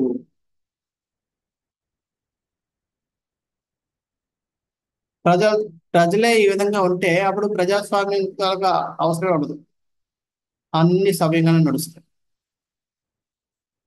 ప్రజల్లో అది లేదు కాబట్టి వాళ్ళు ఎన్నుకున్న వాళ్ళు కూడా అలాంటి నాయకులు వస్తారు. ప్రభుత్వాలు ఇంకా చెప్తున్నారు, చక్కటి రాజ్యపాలన కొరికే రాజులకు యోగ్యులైన బ్రాహ్మణులు మను సంహిత మరియు పరాశరముని యొక్క ధర్మశాస్త్రం మరియు శాస్త్రాల దృష్ట్యా మార్గదర్శనం చేయవలసి ఉన్నది. చక్కటి రాజ్యపాలన జరగాలి అంటే యోగ్యులైన బ్రాహ్మణులు మను సంహిత పరాశర సంహిత పరాశర ధర్మశాస్త్రంలో వాటి ఆధారంగా యోగ్యులైన బ్రాహ్మణులు వాళ్ళకి నిర్దేశం చేయాలి, ఈ విధంగా పాలించాలి. అందుకని పూర్వం ఒకవేళ రాజు యుద్ధాన్ని ప్రకటించాలన్నా సరే అది ఆయన నిర్ణయం కాదు. ఆయన వెంటలో ఉన్న రాజుగురువు నిర్ణయిస్తేనే ఆయన యుద్ధం ప్రకటన చేయడం కానీ యుద్ధం చేయడం కానీ జరిగేది. అంతే తప్ప రాజు ఆ రాజుగురుని అడగకుండా తన కోరిక ప్రకారం ఓకే తను చేయాలనిపించింది ఆక్రమించుకోవడానికి లేదు, చేసేవారు కాదు. సో ఈ విధంగా ఎందుకని బ్రాహ్మణులు యోగ్యులు బ్రాహ్మణులు ఒక నిర్దేశం ఉండేది కాబట్టి రాజుకి ఎటువంటి పాప భీతి ఉండేది కాదు. దేశం అనేది రాజు జనులకు ఆదర్శైనటువంటి వాడు. అతడు ధర్మాత్ముడు, ఔదార్యుడు, పరాక్రమవంతుడు అయినచో పౌరులు అతనిని అనుసరింపగలరు. ఎప్పుడైతే రాజు ఆ విధంగా ఉంటాడో రాజు చూసి ప్రజలు కూడా అదే విధంగా ఔదార్యము, ధర్మం అవన్నీ కలిగి ఉంటారు. అటువంటి రాజు ప్రజల సొమ్ముపై సుఖములను అనుభవించే సోమరిగా నుండగా దొంగలు దోపిడీదారులు తుదిముట్టించక అప్రమత్తుడై ఉండవలను. అక్కడ రాజు ఎప్పుడు కూడా ఆలోచి సముద్రం తాగి తందనాలాడి సోమరిపోతులు తిరగకుండా ఉండకూడదు. అలాగే ఎప్పుడైతే ఉంటారో ప్రజలు కూడా ఆ విధంగా తయారు, వాళ్ళు కూడా వేరే వాళ్ళ సొమ్ముల మీద బతకాలనే ప్రయత్నిస్తుంటారు. ఇప్పుడున్న రాజకీయ నాయకులు నేతలందరూ అటువంటి వాళ్ళు కాబట్టి ప్రజలు కూడా అదే విధమైన లక్షణాన్ని ప్రదర్శిస్తున్నారు. వాళ్ళు ఎంతసేపు ఎవరినో ఒకరి మీద బతికేసి ఎవరినో ఒకరు మోసం చేసి తీసేసుకొని తినేసి తాగేసి అదే బతికేద్దామని చూస్తున్నారు. అంచేత రాజు అలాగా ఆశించకూడదు. అలా ఎవరితో ఆశిస్తున్నారో వాళ్ళని శిక్షించడానికి అప్రమత్తులే ఉండాలి. ఇది రాజధర్మం. తర్వాత మోక్షధర్మం. ఇలా ఒకటి పూర్వకాల శిస్తు విధానము అతి సరళంగా ఉంది. ఇంకా రాజనీతి కోసం చెప్తున్నాను. బలవంతము కానీ ఆక్రమణము కానీ ఉండేది కాదు. శిస్తు విధానం చాలా సరళంగా ఉండేది. ప్రజలు ఉత్పత్తి చేసిన దాంట్లో 4వ వంతు గ్రహించడం రాజు హక్కు ఉంటుంది. అంటే 20% గవర్నమెంట్కి వెళ్ళిపోవాలి. అంటే ట్యాక్స్ మనం 20% ట్యాక్స్ పొందు. ప్రజాధనం 4వ వంతు పొందుటకు రాజుకు హక్కు కలిగి ఉండేది. అది దేశంలేని 4 నెక్స్ట్ పారాగ్రాఫ్. దేశంలేని రాజు జనశక్తి సద్వినియోగపడినట్లుగా గాంచవలెను. నాయకుడు ఏం చేయాలి? జనుల యొక్క శక్తి సరైన మార్గంలో ఉపయోగపడుతున్నట్లా లేదా అని చూడాలి, ఉపయోగపడేటట్టుగా చేయాలి. అందుకనే మన ఇండియాలో మన పేదరికం, జనసంఖ్య ఈ ప్రాబ్లమ్స్ అనుకుంటాం. యాక్చువల్ నిజానికి జనసంఖ్య అది ప్రాబ్లం కాదు. అది మనకి పెద్ద వనరులు. దాన్ని సద్వినియోగపరచుకుంటే మనం ఎన్నో అద్భుతాలు చేయగలం. దాన్ని సద్వినియోగపరిచే యోగ్యులైన రాజు లేడు. అంచేత మనుషులు కూడా సద్వినియోగపరిచే తలంపులో లేరు, ప్రజలు కూడా. ఈ విధంగా లేకపోవడం వల్ల అందరూ సోమరిపోతుల్లా తిరుగుతున్నారు కాబట్టి అది మనకి భారం అయిపోయింది. ఏంటంటే అందరూ సరైన మార్గంలో మాట్లాడి సరైన సత్ప్రవర్తనలో ఉంటే దేశం అంతా ఎక్కడికి వెళ్ళిపోతుంది.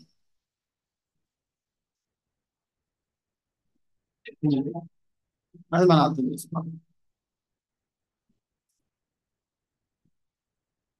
ఆధ్యాత్మిక జ్ఞానం సర్వులకు అందజేయవలననే ఉద్దేశంతో సర్వమును పరిత్యజించిన సాధు పురుషులకు సత్వజనులకు అవమానం కలగకుండా చూసుటకు రాజు ప్రత్యేకంగా జాగృతులై ఉన్నాడు.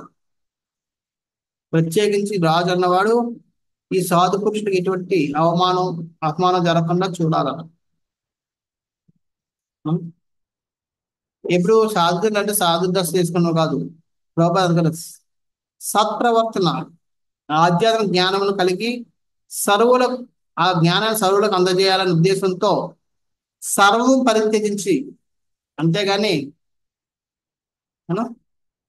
ఏదో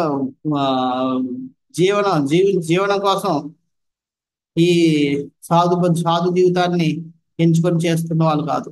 ఉన్న జీవనాన్ని ఉన్న తన యొక్క ఐశ్వర్యంతో జీవనాన్ని విడిచిపెట్టి సాధు జీవనాన్ని ఆశ్రయించిన వాళ్ళకి అవమానం జరగకుండా చూసుకునే బాధ్యత రాజు ఉంటుంది.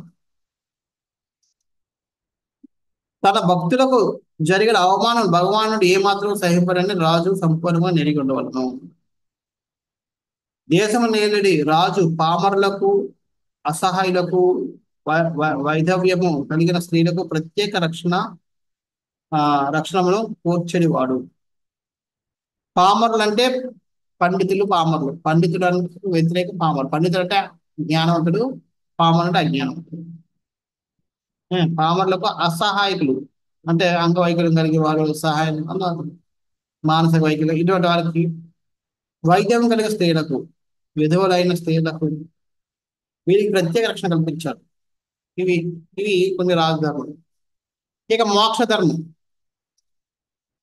ఈ పారాగ్రాఫ్ మొత్తం అంతా చదవచ్చు. ఇక మోక్షము కొరకే కామము, క్రోధము, అధర్మయుత కోరికలు, ద్వేషము, మోహములను మనుషుడు జయింపవలెను. వీటిని మనం జయించాలి. క్రోధము నుండి బయటపడకు మనుషుడు క్షమాగుణము నేరవలను. క్షమాగుణం లేకుండా ఎవరు కూడా క్రోధం నుండి బయటకు పడలేరు. క్రోధం అంటేనే క్షమాగుణం లేకపోవడం, అంటే ఒక ఎదుటి వ్యక్తిని క్షమించాలి అన్న గుణం లేదు. న్యాయసమ్మతము కానటువంటి కోరికల నుండి విడివడుటకు అతడు సంకల్పము విడనాడవలను. న్యాయసమ్మతం కానటువంటి కోరికల్ని విడుటకు అతడు సంకల్పాలు, అంటే న్యాయసమ్మతం కాకపోతే అటువంటి కోరికలు మనం అటువంటి సంకల్పాన్ని విడిచిపెట్టుకోవడానికి రెడీగా ఉండాలి. ఆధ్యాత్మిక సాధన ద్వారా మనుషుడు నిద్ర జయించగలుగును. నిద్రను మనం జయించవచ్చు, ఆధ్యాత్మిక చింతలు ఉంటాయి.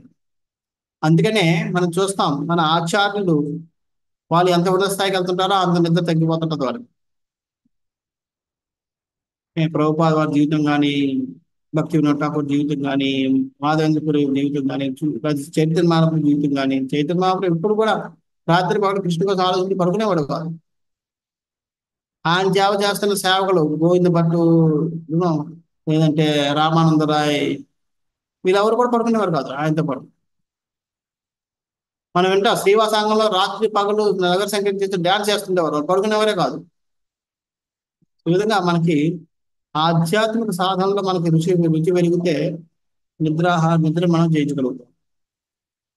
ఓర్పు ద్వారానే ఎవరైనాను కోరికలను, ద్వేషములను జయించగలరు. నియమిత ఆహారం ద్వారా వివిధ రోగముల వలన కలిగడి కలతను నివారించుకొనవచ్చును. అంటే ఆహార నియంత్రణ చేయాలి. ఇష్టం వచ్చింది తినడానికి లేదు. అలా చేయడం ద్వారా మనం రోగాల వల్ల వచ్చే కలతలు మనం నివారించుకోవచ్చు. ఆత్మ నిగ్రహం ద్వారా మనుషులు దురాశ నుండి బయటపడవచ్చు. చూడండి ఒక్కొక్కదానికి ఒక్కొక్క చెప్తున్నారు. అవాంఛనీయ సంగతిని త్యజించడం ద్వారా ధనమును పొదుపు చేయవచ్చును. చూడండి అనగా యోగాభ్యాసం ద్వారా ఆకలిని నిగ్రహించవచ్చును. లోకపు అనిత్యత్వమును చింతించడం ద్వారా లౌకికతను తొలగించుకొనవచ్చును. లోకం యొక్క అనిత్యత్వాన్ని మనం చింతిస్తూ కూర్చుంటే ఇదంతా తాత్కాలికం వివేకాన్ని అన్నప్పుడు ఈ భౌతిక జగత్తు మీద ఉన్న కోరికలు మనం జయించవచ్చు.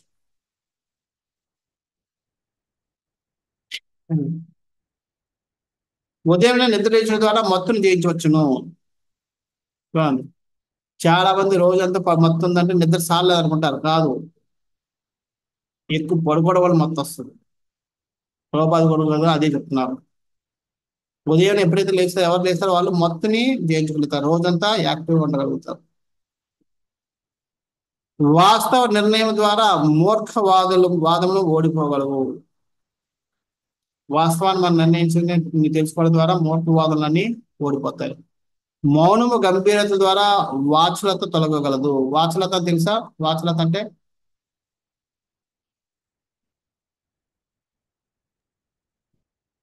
టాకటివ్, అలా బడవలు వాగడం. బడబడ వాగడం అంటే అంటే అవసరం లేని వాగుడు, అవసరం లేని మాటలు, ప్రజల్పాన్ని మనం తొలగించవచ్చు మౌనము గంభీరత ద్వారా.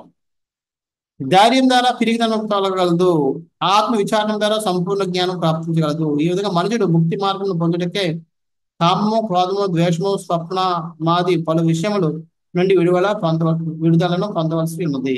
సో ప్రభుపాద చక్కగా ఈ పారాగ్రాఫ్ మనం అర్థం చేసుకుంటే మన జీవితం మొత్తం హాయి సుఖవంతమయం అయిపోతుంది ఆధ్యాత్మికంగా. చేత ఈ పారాగ్రాఫ్ని మళ్ళీ మళ్ళీ చదవండి, అర్థం చేసుకోండి. దీన్ని ఆచరణలో పెట్టగలిగితే మనం ఆధ్యాత్మిక జీవన విధానాన్ని, మన సాధన చాలా ఈజీగా మనం అభ్యాసం చేయొచ్చు. ఇక స్త్రీ వర్గమునకు సంబంధించిన వరకు వారు పురుషులకు ప్రేరణ శక్తిగా అంగీకరింపబడది. అందుకే మనం చెప్తాం, ప్రతి పురుషుని యొక్క విజయం వెనకాల ఒక స్త్రీ యొక్క పాత్ర ఉంటుంది అని చెప్పి. అంటే వాళ్ళకు ప్రేరణే స్త్రీ. స్త్రీ సహకరించకపోతే పురుషుడు ఎటువంటి విజయాన్ని సాధించలేడు. ప్రభుపాద ఒక స్టేట్మెంట్ చేశాం, వాస్తవానికి స్త్రీ పురుషుల కన్నా అధిక శక్తి గలవారు, అధిక శక్తి చాలు పురుషుల కన్నా వాళ్ళే.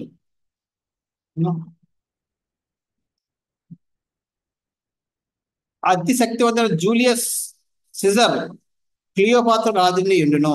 అందరి శక్తిశాలురైన స్త్రీలు సిగ్గు అనే గుణమొచ్చే నిగ్రహింపబడదు. కాబట్టి వాళ్ళు శక్తిశాలు కాబట్టి వాళ్ళ ఇష్టానుసారం వ్యాఖ్యలు అడిగి వెళితే అది ప్రాబ్లం. అందుకని వాళ్ళు సిగ్గు అంటే బయటకు రాకూడదు అనే విషయంతో నిగ్రహించబడి అంత అలా ఉన్నప్పుడు వాళ్ళు ఆ శక్తిని సరైన మార్గంలో భర్తకి ఇవ్వడం ద్వారా భర్త యొక్క పురోగతికి పాత్రలవుతాం. కనుకనే స్త్రీలకు సిగ్గు అత్యంత ముఖ్యమైన లక్షణం. ఎప్పుడైతే అది లేదో ఏమవుతుంది, విచ్చలవిడితనం వచ్చినప్పుడు సమాజంలో అరాచకం మొదలవుతుంది. ఈ రోజు ఆ స్త్రీలందరూ విచ్చలవిడిగా సినిమాల్లో దిగుతున్నారు కాబట్టి అరాచకత్వం సమాజంతో అరాచకంగా మొదలయ్యింది. జంతువుల్లా తయారవుతున్నారు. జంతువుల్లా తిరగడమే సంస్కారం, సంస్కృతి అనుకుంటున్నారు. స్వచ్ఛత అది మనం అట్టి లక్ష్యం లోపించినంతటా స్త్రీలు జారత్వంలో సంగమనందు గొప్ప ఉపద్రవము సృష్టించగలరు. జారత్వముతో సంగమనందు గొప్ప ఉపద్రవం, వాళ్ళు అందరూ ఉపద్రవాన్ని తీసుకొస్తారు. జారత్వం అనగా ప్రపంచమును కల్లోల పరిచే అవాంఛనీయ వర్ణ సంకర సంతానపు వృద్ధియే కాగలదు. జారత్వం అంటే వైశ్యవృత్తి.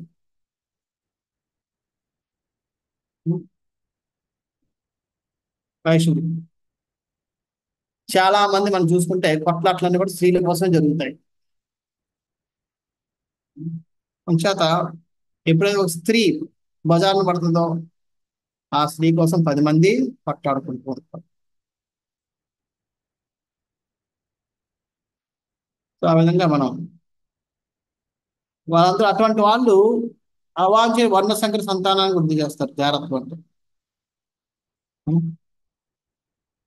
ఈ విధంగా స్త్రీ గుణం ఫస్ట్ దాన ధర్మాల కోసం ఇప్పుడు దాన ధర్మం, రాజధర్మం, మోక్ష ధర్మం, స్త్రీ ధర్మం. ఇప్పుడు భగవద్ ధర్మం కోసం ప్రభుపాద దాన్ని వివరిస్తున్నాం. భగవానికి ప్రేమ కూర్చుని విధానమే భీష్మదేవుడు తెలిపిన చివరి అంశము. మనమందరం శ్రీకృష్ణ భగవాన్ నిత్య సేవకులము. మన స్వభావం ఈ ముఖ్య విషయం మనం మర్చినప్పుడు భౌతిక జీవన స్థితి ఎందు త్రోయబడుతుంది. మనందరూ కూడా కృష్ణుడి యొక్క శాశ్వత సేవకులు అనే విషయాన్ని మనం ఎప్పుడైతే మర్చిపోయామో అప్పుడు మనం ఈ భౌతిక జగత్తులోకి త్రోయబడతాం. గృహంలో శ్రీ విగ్రహం ప్రతిష్ఠించే భగవానునికి ప్రియమును కూర్చుటకు సరళ విధానము, ముఖ్యంగా గృహస్థులకు. అంచేత గృహస్థులు అన్నవాళ్ళు ఇంట్లో డీటీఎస్ పెట్టుకోవాలి అన్నది కంపల్సరీ. అయితే ప్రతి ఒక్కరికి ఇప్పుడున్న రోజుల్లో తెచ్చుకోవడానికి కూడా మనం ఆలోచించాలి. ఎందుకంటే మనం తెచ్చుకున్న తర్వాత మన తర్వాత చూసుకునే వాళ్ళు ఉన్నారా లేదా, మన పిల్లలు కూడా. పూర్వం ఏంటంటే అది కంపల్సరీ, ఎందుకంటే తన తర్వాత పిల్లలు కూడా దైవ చింతన ఉండేవారు కాబట్టి వాళ్ళ తర్వాత వాళ్ళ పిల్లలు చూసుకుంటారన్న ఒక ధైర్యం ఉండేది. ఇప్పుడు అలా లేదు. అంచేత మనం తెచ్చుకోవడానికి కష్టం. కానీ మన విగ్రహాలు తెచ్చుకోకపోయినా పటాలనైనా సరే మన విగ్రహాలుగా మనం చూసుకోవడం వల్ల మనం దాన్ని ఆ విగ్రహారాధనని మనం విగ్రహాన్ని ప్రతిష్ఠించుట అవుతుంది. శ్రీమూర్తిని ధ్యానించు మనుషుడు తన దైనందిన కార్యక్రమాలు పాల్గొనవచ్చును. గృహంలో శ్రీ విగ్రహం అర్చించుట, భక్తిని సేవించుట, శ్రీమద్ భాగం శ్రవణం చేయుట, తీర్థ సారమును వర్తించుట, పవిత్ర హరినామ కీర్తన వంటి కార్యములు అల్ప వ్యయమును కూడినట్టువి. ఇవన్నీ తక్కువ వ్యయంతో కూడుకున్నవి. హరినామం జపం చేయడం, భగవంతుని విగ్రహారాధన చేయడం, భక్తుని సేవ చేయడం, ఇవన్నీ వాటి ద్వారా మనుషులు భగవానికి ప్రియమని కూర్చోవచ్చును. ఈ విధంగా మన భగవంతుడికి మనం ప్రియం కూర్చోవచ్చు. ఈ విధంగా ప్రభుపాద వారు ఈ 5 యొక్క ఏటైదు దాన ధర్మం, రాజధర్మం, మోక్ష ధర్మం, స్త్రీ ధర్మం, భగవద్ ధర్మం, ఈ 5 ధర్మాల కోసం చక్కగా వివరించారు.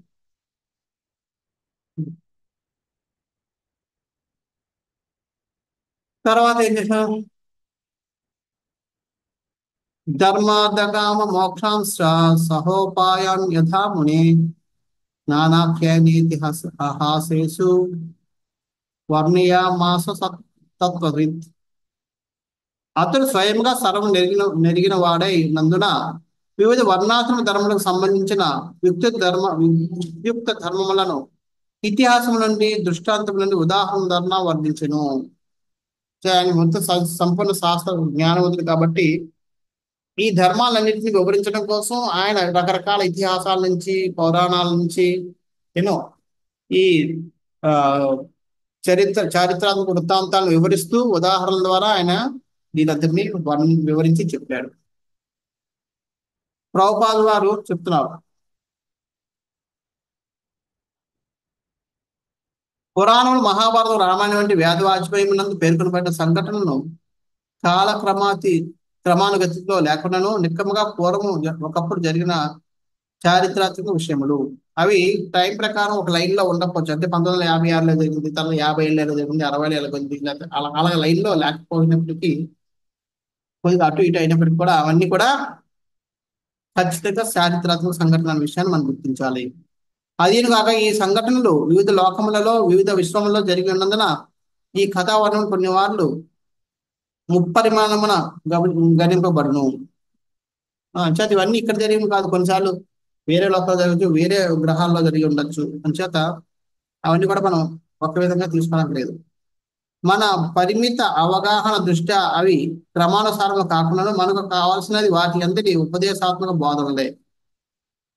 అవి ఇలాగ లేదు, ఇలాగ జరిగింది, ఆ టైంలో నేను పుట్టలేదు, ఈ టైంలో అలాగ వివరించడం కంటే మనం వాటి దానికి ఉద్దేశం ఏంటి, మనకి ఒక గుణపాఠం, ఒక ఉపదేశం చేయాలనుకుంటున్నారు, ఒక ఉపదేశం బోధించాలనుకుంటున్నారు కాబట్టి దాన్ని గ్రహించి మనం వదలాలి.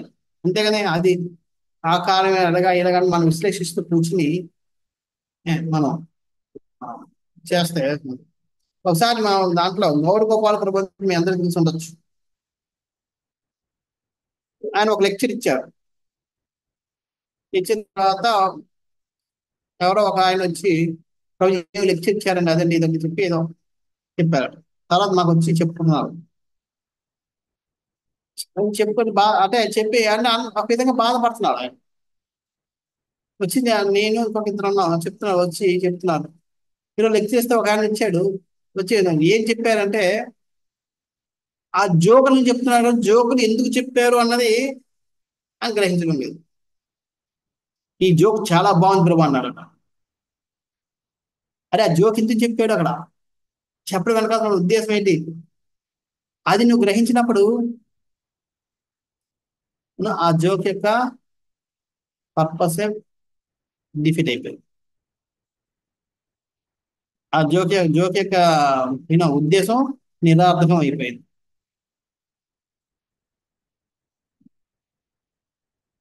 అంచేత మనం ఆ విధంగా చేయకూడదు. ఈ సంఘటన చేస్తూ వాటిని వివరిస్తూ ఒకసారి నేను ఇలాగే చెప్పాను. అంటే ఒకసారి ఒక కథ ఉంది. నేను చిన్నప్పుడు ఇంగ్లీష్ నాన్ డీటెయిల్గా చదివాను.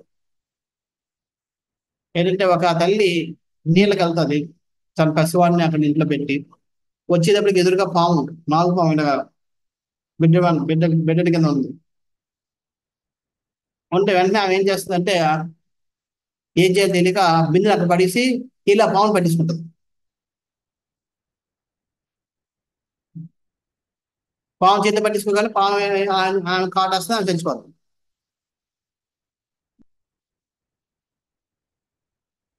నేను చెప్పాను చూసారు, అంటే ఆమె ఎక్కడ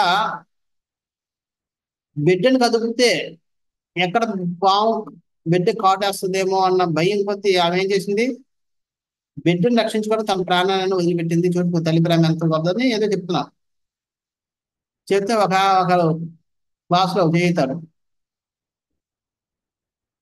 ఎత్తి అంటే అది కాబట్టి చేతితో పట్టుకోవాల్సిన అవసరం ఏముందండి, కర్రతో కొట్టచ్చు కదా అని. అక్కడ అది నేను అక్కడ వివరిస్తుంది దేనికోసం, తల్లి యొక్క ప్రేమ గొప్పదా ఏమిటి అన్నది గొప్ప, అంటే ఆ విషయం ఏదో నేను వివరించి చెప్పడానికి కూడా చేస్తున్నాను. కానీ అక్కడ రైటా తప్ప చేసింది సరైన పద్ధత కాదా ఇవో చర్చించడానికి, ఇట్లా ఆర్గ్యుమెంట్ చేసుకొని విశ్లేషించడానికి కాదు. దాన్ని ఎప్పుడైతే ఇది మనం గ్రహించకుండా ఆ విశ్లేషణ చేసుకుని కూర్చుంటే దాని అభ్యాసం పోయింది. అదేవిధంగా ఈ చరిత్రాత్మక వృత్తాంతాలు అన్నవి ఎక్కడ జరిగాయి, ఎలా జరిగాయి అన్నది మనం అంటే దాని నుంచి వచ్చిన ఉపదేశం మనం గ్రహించగలిగినప్పుడు అది మనకి ప్రయోజనదారి అవుతుంది. ధర్మరాజు ప్రశ్నకు సమాధానం భీష్ముడు అట్టి పలు వర్ణలు అతనికి తెలియజేసింది అని చెప్పారు. తర్వాత ధర్మం ప్రవర్తత సకాల ప్రత్యుపరిస్థిత యో యోగి నశ్చంద మృత్యోర్ వాంఛిత స్తోతరాయణ భీష్ముడు విదిక్త ధర్మములను గూర్చి వర్ణించుచుండగా ఉత్తరాయణ కాలము సమీపించను. స్వచ్ఛందం అన్నము కలిగిన యోగులకు ఆ సమయం అత్యంత అభిలషణీయమైనది.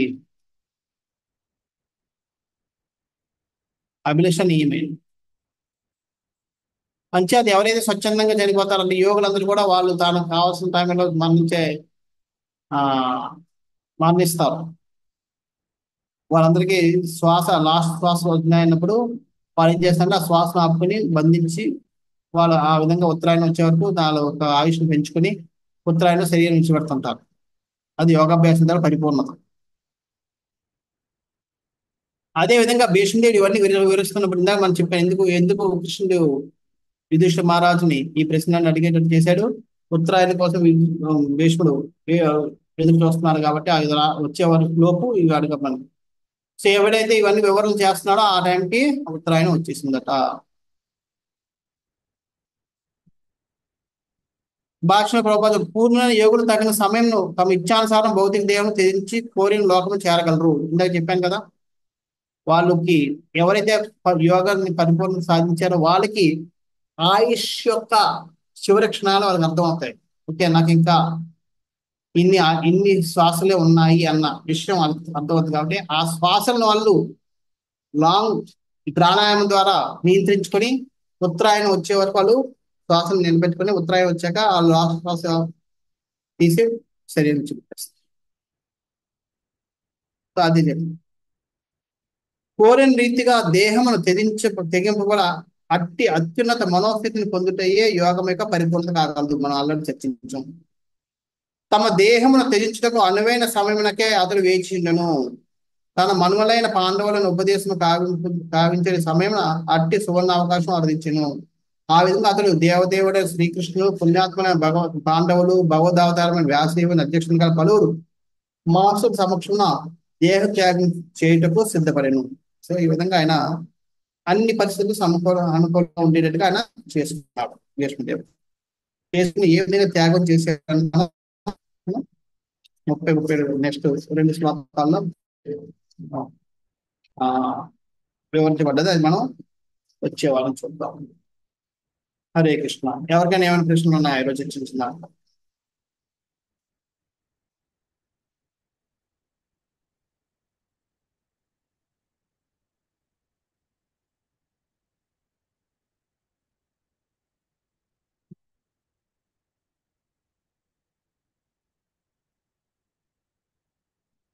హరే కృష్ణ ప్రభు, దండాలు ప్రణామం. దానిలో అంటే ప్రభుజీ, మనం ఇప్పుడు లాస్ట్ లో డిస్కస్ చేసాం కదా ప్రభుజీ, అంటే ఈ టైంలో మనం వెళ్ళిపోవాలి అని చెప్పి ఉత్తరాయణం ఇవన్నీ. అంటే ఇప్పుడు దిస్ కైండ్ ఆఫ్ భక్తి ప్రిన్సిపల్స్ ఇవి డిఫరెంట్ ప్రభుజీ, ఎందుకంటే చైతన్య మహాప్రభు డిఫరెంట్ ప్రిన్సిపల్స్ ఉంటాయి కదా అంటే భక్తుడు అంటే ఇవన్నీ అంటే శ్రీమద్ భాగవతం చెప్పేది, చైతన్య మహాప్రభు చెప్పేది, అంటే చైతన్య మహాప్రభు చెప్పేది హయ్యర్ ప్రిన్సిపల్స్ అనా లేకపోతే? అలా కాదు, లేదు, ఇది నిజమే. శ్రీమద్ భాగవతం చెప్పింది అందరూ ఒకటే, కానీ భగవద్గీతలో కూడా చెప్తాడు ఇది ఉత్తరాయణలో చనిపోవాలి అని. కానీ ఇవన్నీ భక్తులకి వర్తించవు అని కూడా భగవద్గీతలో. మరి భీష్ముడు కదా ప్రభుజీ? అవును, అయినప్పటికీ ఆయనకు ఒక అవకాశం ఉందా, ఇచ్చా మరణం ఉంది కాబట్టి దాన్ని సద్వినియోగపరుచుకుంటున్నాడు ఇంకొంచెం మంచిగా. తప్పే ఉంది, ఆయనకు అవసరం లేదు, అయినా సరే దాన్ని అవకాశం ఉన్నప్పుడు ఉపయోగించుకోవడం తప్పే ఉంది. ఆ ఉద్దేశం మీద ఆయన చేసుకుంటున్నాడు అంతే తప్ప అది ఆయనకు అవసరం లేదు, ఆయనకి అది అవసరం అని కాదు నా ఉద్దేశం. అవునా, ఓకే ఓకే ప్రభుజీ. అంటే మనం ఇవాళ డిస్కస్ చేసాం కదా ప్రభు, చాలా ప్రిన్సిపల్ డిస్కస్ చేసాం కదా ప్రభుజీ ఇవాళ. అంటే ఎస్పెషల్లీ ప్రీవియస్ వర్స్ లో అంటే different types of Dharma's discuss చేసాం. అంటే ఇవన్నీ మనకి భక్తుడు కూడా వర్తిస్తాయి ప్రభుజీ. అంటే ఇవన్నీ భక్తులు వర్తిస్తారు. భక్తుడు ఈ విధంగా నడుచుకోవాలి, లేకపోతే ధర్మరాజు ఇవన్నీ అడగాల్సిన అవసరం ఉంది. మన భక్తులు అయినంత మాత్రాన సామాజిక నియమాన్ని ఉల్లంఘించాలన్నది లేదు. భగవంతుడు కానీ భక్తులు కానీ ఎప్పుడు కూడా ఉల్లంఘించడానికి ప్రయత్నించింది కూడా. చేత అవి అన్ని శాస్త్రికం కాబట్టి అవన్నిటిని మనం అనుసరించాల్సిందే మన భక్తులమైన. అంటే ఫోకస్ ఎలా ఉండాలి ప్రభుజీ? అంటే అవి పాటిస్తూ మనకి కృష్ణుడి అంటే ఇన్ని ప్రిన్సిపల్స్ పెట్టుకుంటే మరి మనం ఎప్పుడు కాంట్రడిక్షన్ వస్తుంది ప్రభుజీ ఎప్పటికప్పుడు? అంటే ప్రయారిటీస్ చూడండి, మన మనిషిగా అనుకుంటే చూడండి, దాంట్లో ఏం పాటించాలి? 9 విషయాలు చెప్పారు. మనిషి హ్యూమన్ బీయింగ్ ఉండాల్సిన లక్షణాలు: క్రోధం చెందకుండా, అవి 9 చెప్పారు కదా. అదే ఫస్ట్ ప్రిన్సిపల్ అసలు చాలా కష్టం రోజు. అవును, మరి అది మన మనిషిగా చేయాల్సింది. అది ప్రత్యేకమని కాదు, సహనం ఉండాలి మనకి. అది ప్రత్యేకంగా ఏదో మనకి మన మీద రుద్దుతుంది కాదు, మనిషిగా ఉండాల్సిన లక్షణం. అసత్యం ఆడకుండడం. అవును, మనమైనా అరే ఎందుకు అంత కోపడిపోతా ఉంటాం. మనం కూడా చిన్న విషయాలు అంత కోపడిపోతే ఎలాగా అని మనం అంటుంటాం. అదే మనం పరోక్షంగా మనం డైరెక్ట్ ఇండైరెక్ట్ మనం అది ఎక్స్పెక్ట్ చేస్తున్నాం ప్రతి ఎదురు వ్యక్తి నుంచి.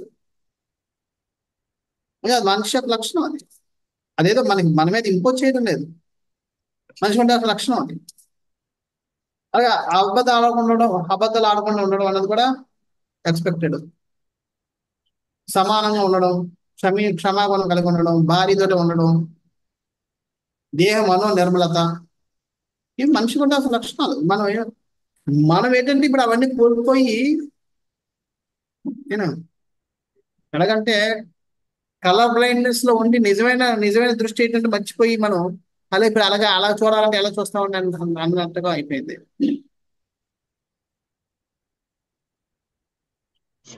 ఇది కాదు.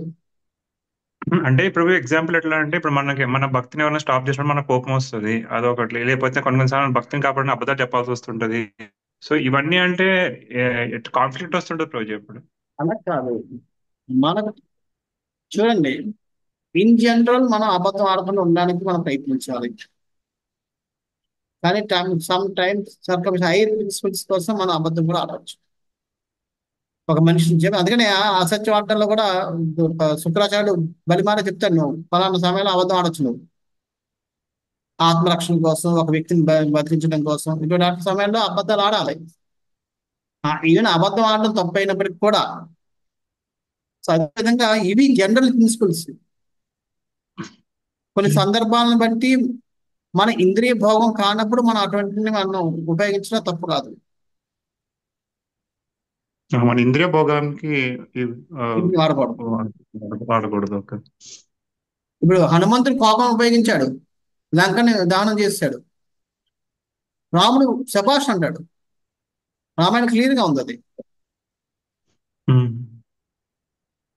పొగుడతాడు, నువ్వు ఫస్ట్ క్లాస్ సర్వెంట్వి, నా మనసులో మాటను తెలుసుకుని దానికి అనుగుణంగా వ్యవహరించావండి. ఆయన కోపంతో నన్ను నా తాగుబడుతుంటే కోపం వచ్చి ఆయన మొత్తం లంకను దహనం చేశాడు. ఉపయోగించాడు తన కోపాన్ని. అర్థమైంది. కానీ అది ప్రతి ఒక్కరి మీద తనకు ప్రతాపం ఉంది కదా, తానంత బలవంతం లేదని చెప్పి ప్రతి ఒక్కరి మీద చూపించలేదు. అక్కడ సహనంగా ఉన్నాడు.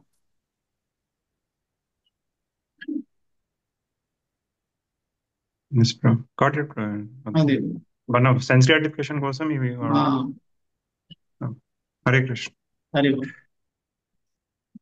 హరే కృష్ణ ప్రభు.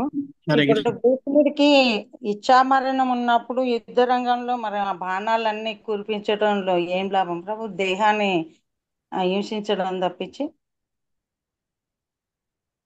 ఎందుకంటే చూడండి, ఆయన ఇచ్ఛాదానం ఉంది కానీ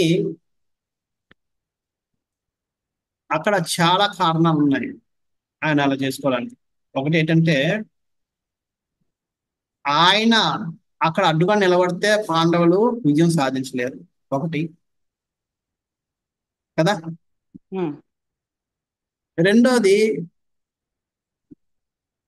కృష్ణుడి యొక్క నిర్ణయం ఏంటి, ఆఖరికి అది ధర్మమే గెలపాలి. కృష్ణుడు అదే కోరుకుంటాడు, అధర్మం గెలవాలని కోరుకోడు.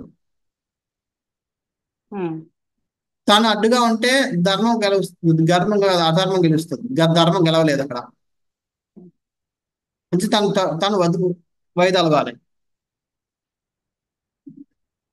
సో ఈ విధంగా ఆయన ఇవన్నిటి పెట్టి ఆయన తను ఆ విధంగా చేయించుకున్నారు. అలా బాణాలు ఏమని కొట్టమని చెప్పింది ఎవరు? కృష్ణుడు చెప్తాడు. ఎందుకంటే ఆయన నేల మీద పడకూడదట.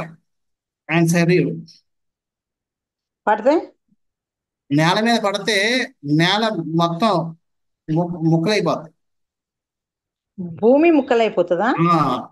అందుకని ఆ భూమి ముక్కలైపోద్ది అని చెప్పి ఆయన భూమి మీద పడకుండా కింద పడకుండా ఆయన శరీరానికి ఆ శయ్యం చేయిస్తాడు.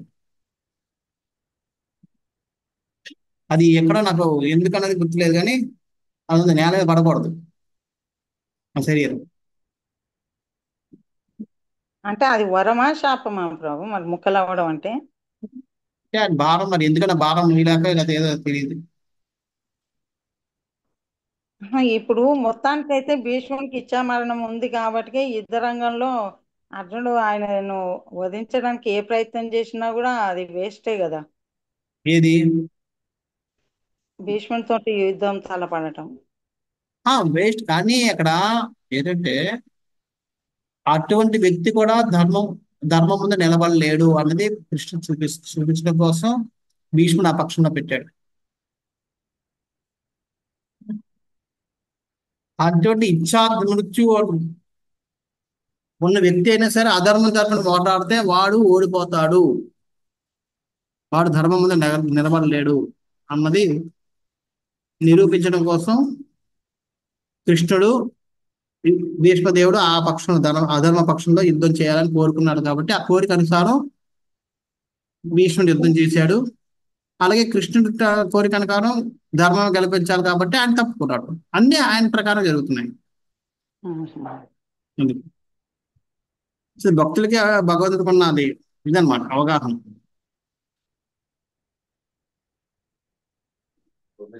ఓకే.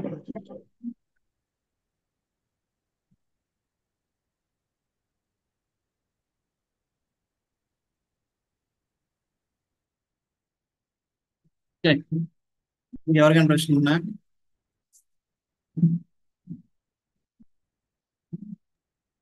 ప్రభు జనరల్ క్వశ్చన్ అడగచ్చా ప్రభు? ఆ,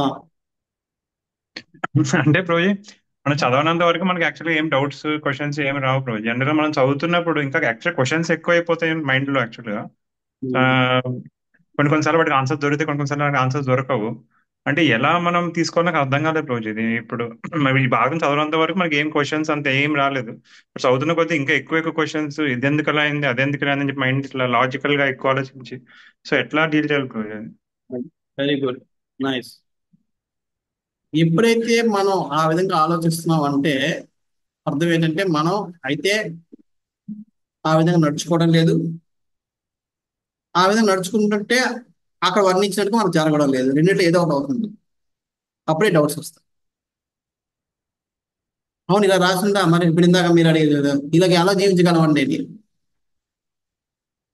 అర్థం లేదు, మనం అలా నడుచుకుంటున్నాం, కోపం లేదు లేదు అయినా సరే మనకు గౌరవం రావడం లేదు, అందులో నిందిస్తూనే ఉన్నారు.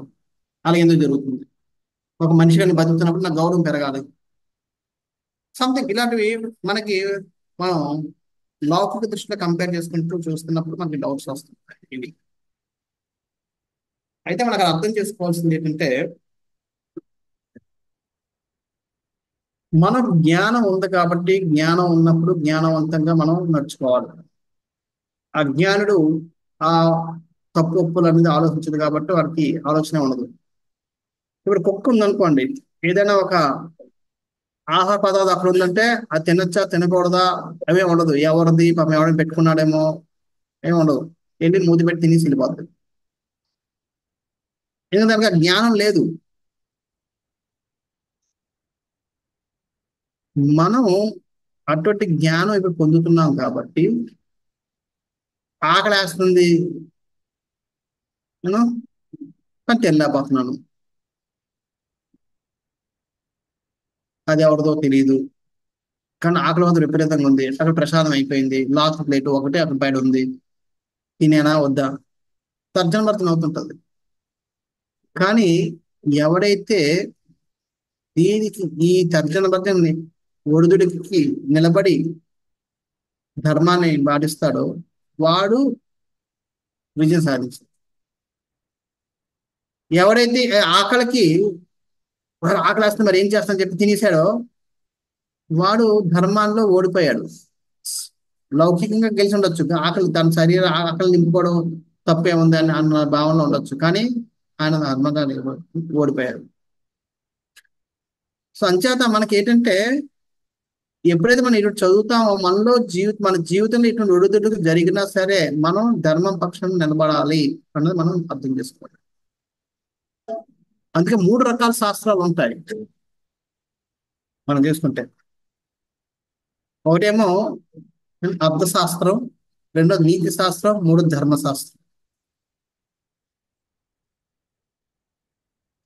అర్థశాస్త్రం అంటే మనకు తెలుసు, ఎకనామిక్స్ అంటారు ఇంగ్లీష్ లో, కానీ అది ఎకనామిక్స్ కాదు ఇక్కడ, అంటే బెనిఫిట్స్ అన్నమాట. అర్థశాస్త్రం అంటే ఓకే నాకేంటి దీనివల్ల ప్రయోజనం అని ఆలోచించు. అంటే ఏదైనా ఒక పని చేసేటప్పుడు అర్థశాస్త్రం ఏం చెప్తుంది, ఇలా చేస్తే నీకు ప్రయోజనం, ఇలా చేస్తే నీకు నష్టం, ఇలా చేస్తే నువ్వు స్వర్గలోకానికి వెళ్తావు, ఇలా చేస్తే నరకలోకానికి వెళ్తావు, ఇలాంటివన్నీ వివరించేది అర్థశాస్త్రం. సరే ఎవరైతే అర్థశాస్త్రం వరకే ఉంటారో తెలుసుకుంటారో వాళ్ళందరూ ఓకే ఇలా చెయ్యాలి, ఇలా చేస్తే నేను స్వర్గంకి వెళ్తాను, ఇలా చేయకపోతే నరకంకి వెళ్ళిపోతాను, ఇలా చేస్తే నరకంకి వెళ్ళిపోతాను, ఇలా అన్నీ ఉంటాయి కాబట్టి దాని ప్రకారం నడుచుకుంటాడు. కానీ ఇంతకన్నా ఉత్తముడు ఏం చేస్తాడు, నీతి శాస్త్రం ప్రకారం నడుచుకుంటాడు. ఓకే ఇలా చేస్తే నేను స్వర్గంకి వెళ్ళొచ్చు, కానీ అది నీతిపరమైనదా కాదు, మారల్ వాల్యూస్. ఇప్పుడు నేను ఇక్కడికి వెళ్ళి లంచ్ ఇచ్చి పని చేయించుకొని నా పని అయిపోద్ది ఫటాఫట్, ఓకే అది అర్థశాస్త్రం. ఇక నీకేముంది, పని చేసుకో, పని అవ్వాలి కాబట్టి చేసే, లక్ష ఇస్తే లక్ష ఇచ్చే, అది ఎందుకంటే పని అవ్వగొట్టాలి నువ్వు, అది నేర్పుతుంది అర్థశాస్త్రం అనేది. అంటే నేను ఆడికి లంచం ఇస్తే పని అయిపోద్ది, అయిపోయినాయి, నా పని అయిపోయింది, అది అర్థశాస్త్రం.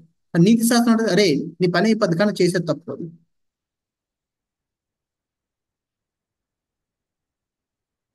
అంచేత అది తప్పు, అది తప్పుడు పని వ్యవహారం కాబట్టి అది మనం చేయకూడదు, మనం పని అయినా సరే. కొద్దిగా బెటర్ నీతి శాస్త్రం అన్నది. ధర్మశాస్త్రం అనేది ఇంకా బెటర్. నువ్వు అక్కడ పని అవుతుందా లేదా అన్నది కాదు ముఖ్యం. పని అవ్వడం వల్ల భగవంతుడికి సంతృప్తి జరుగుతుందా, పని అవ్వకపోవడం వల్ల భగవంతుడికి సంతృప్తి కలుగుతుందా, అక్కడ అది దానికంటే భగవంతుడికి ఆనందం కలిగిస్తున్నా లేదని ముఖ్యం ఉంటుంది. అది నీతిపరమా అన్యాయమా, నీత అవినీత.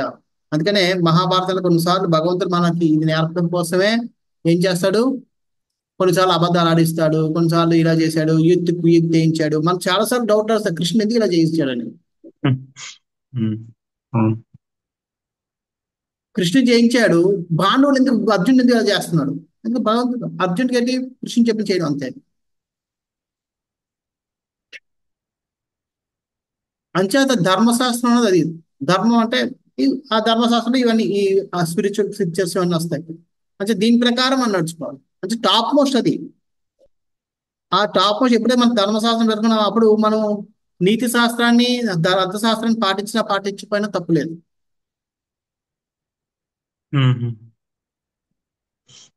అంచేత ఎప్పుడైతే మన ధర్మశాస్త్రాన్ని మనం నేర్చుకుంటాం, మనకి ఇంతవరకు ఏంటంటే మన మెంటాలిటీ అంటే అర్థశాస్త్రం నీతి శాస్త్రంలోనే ఉంటుంది.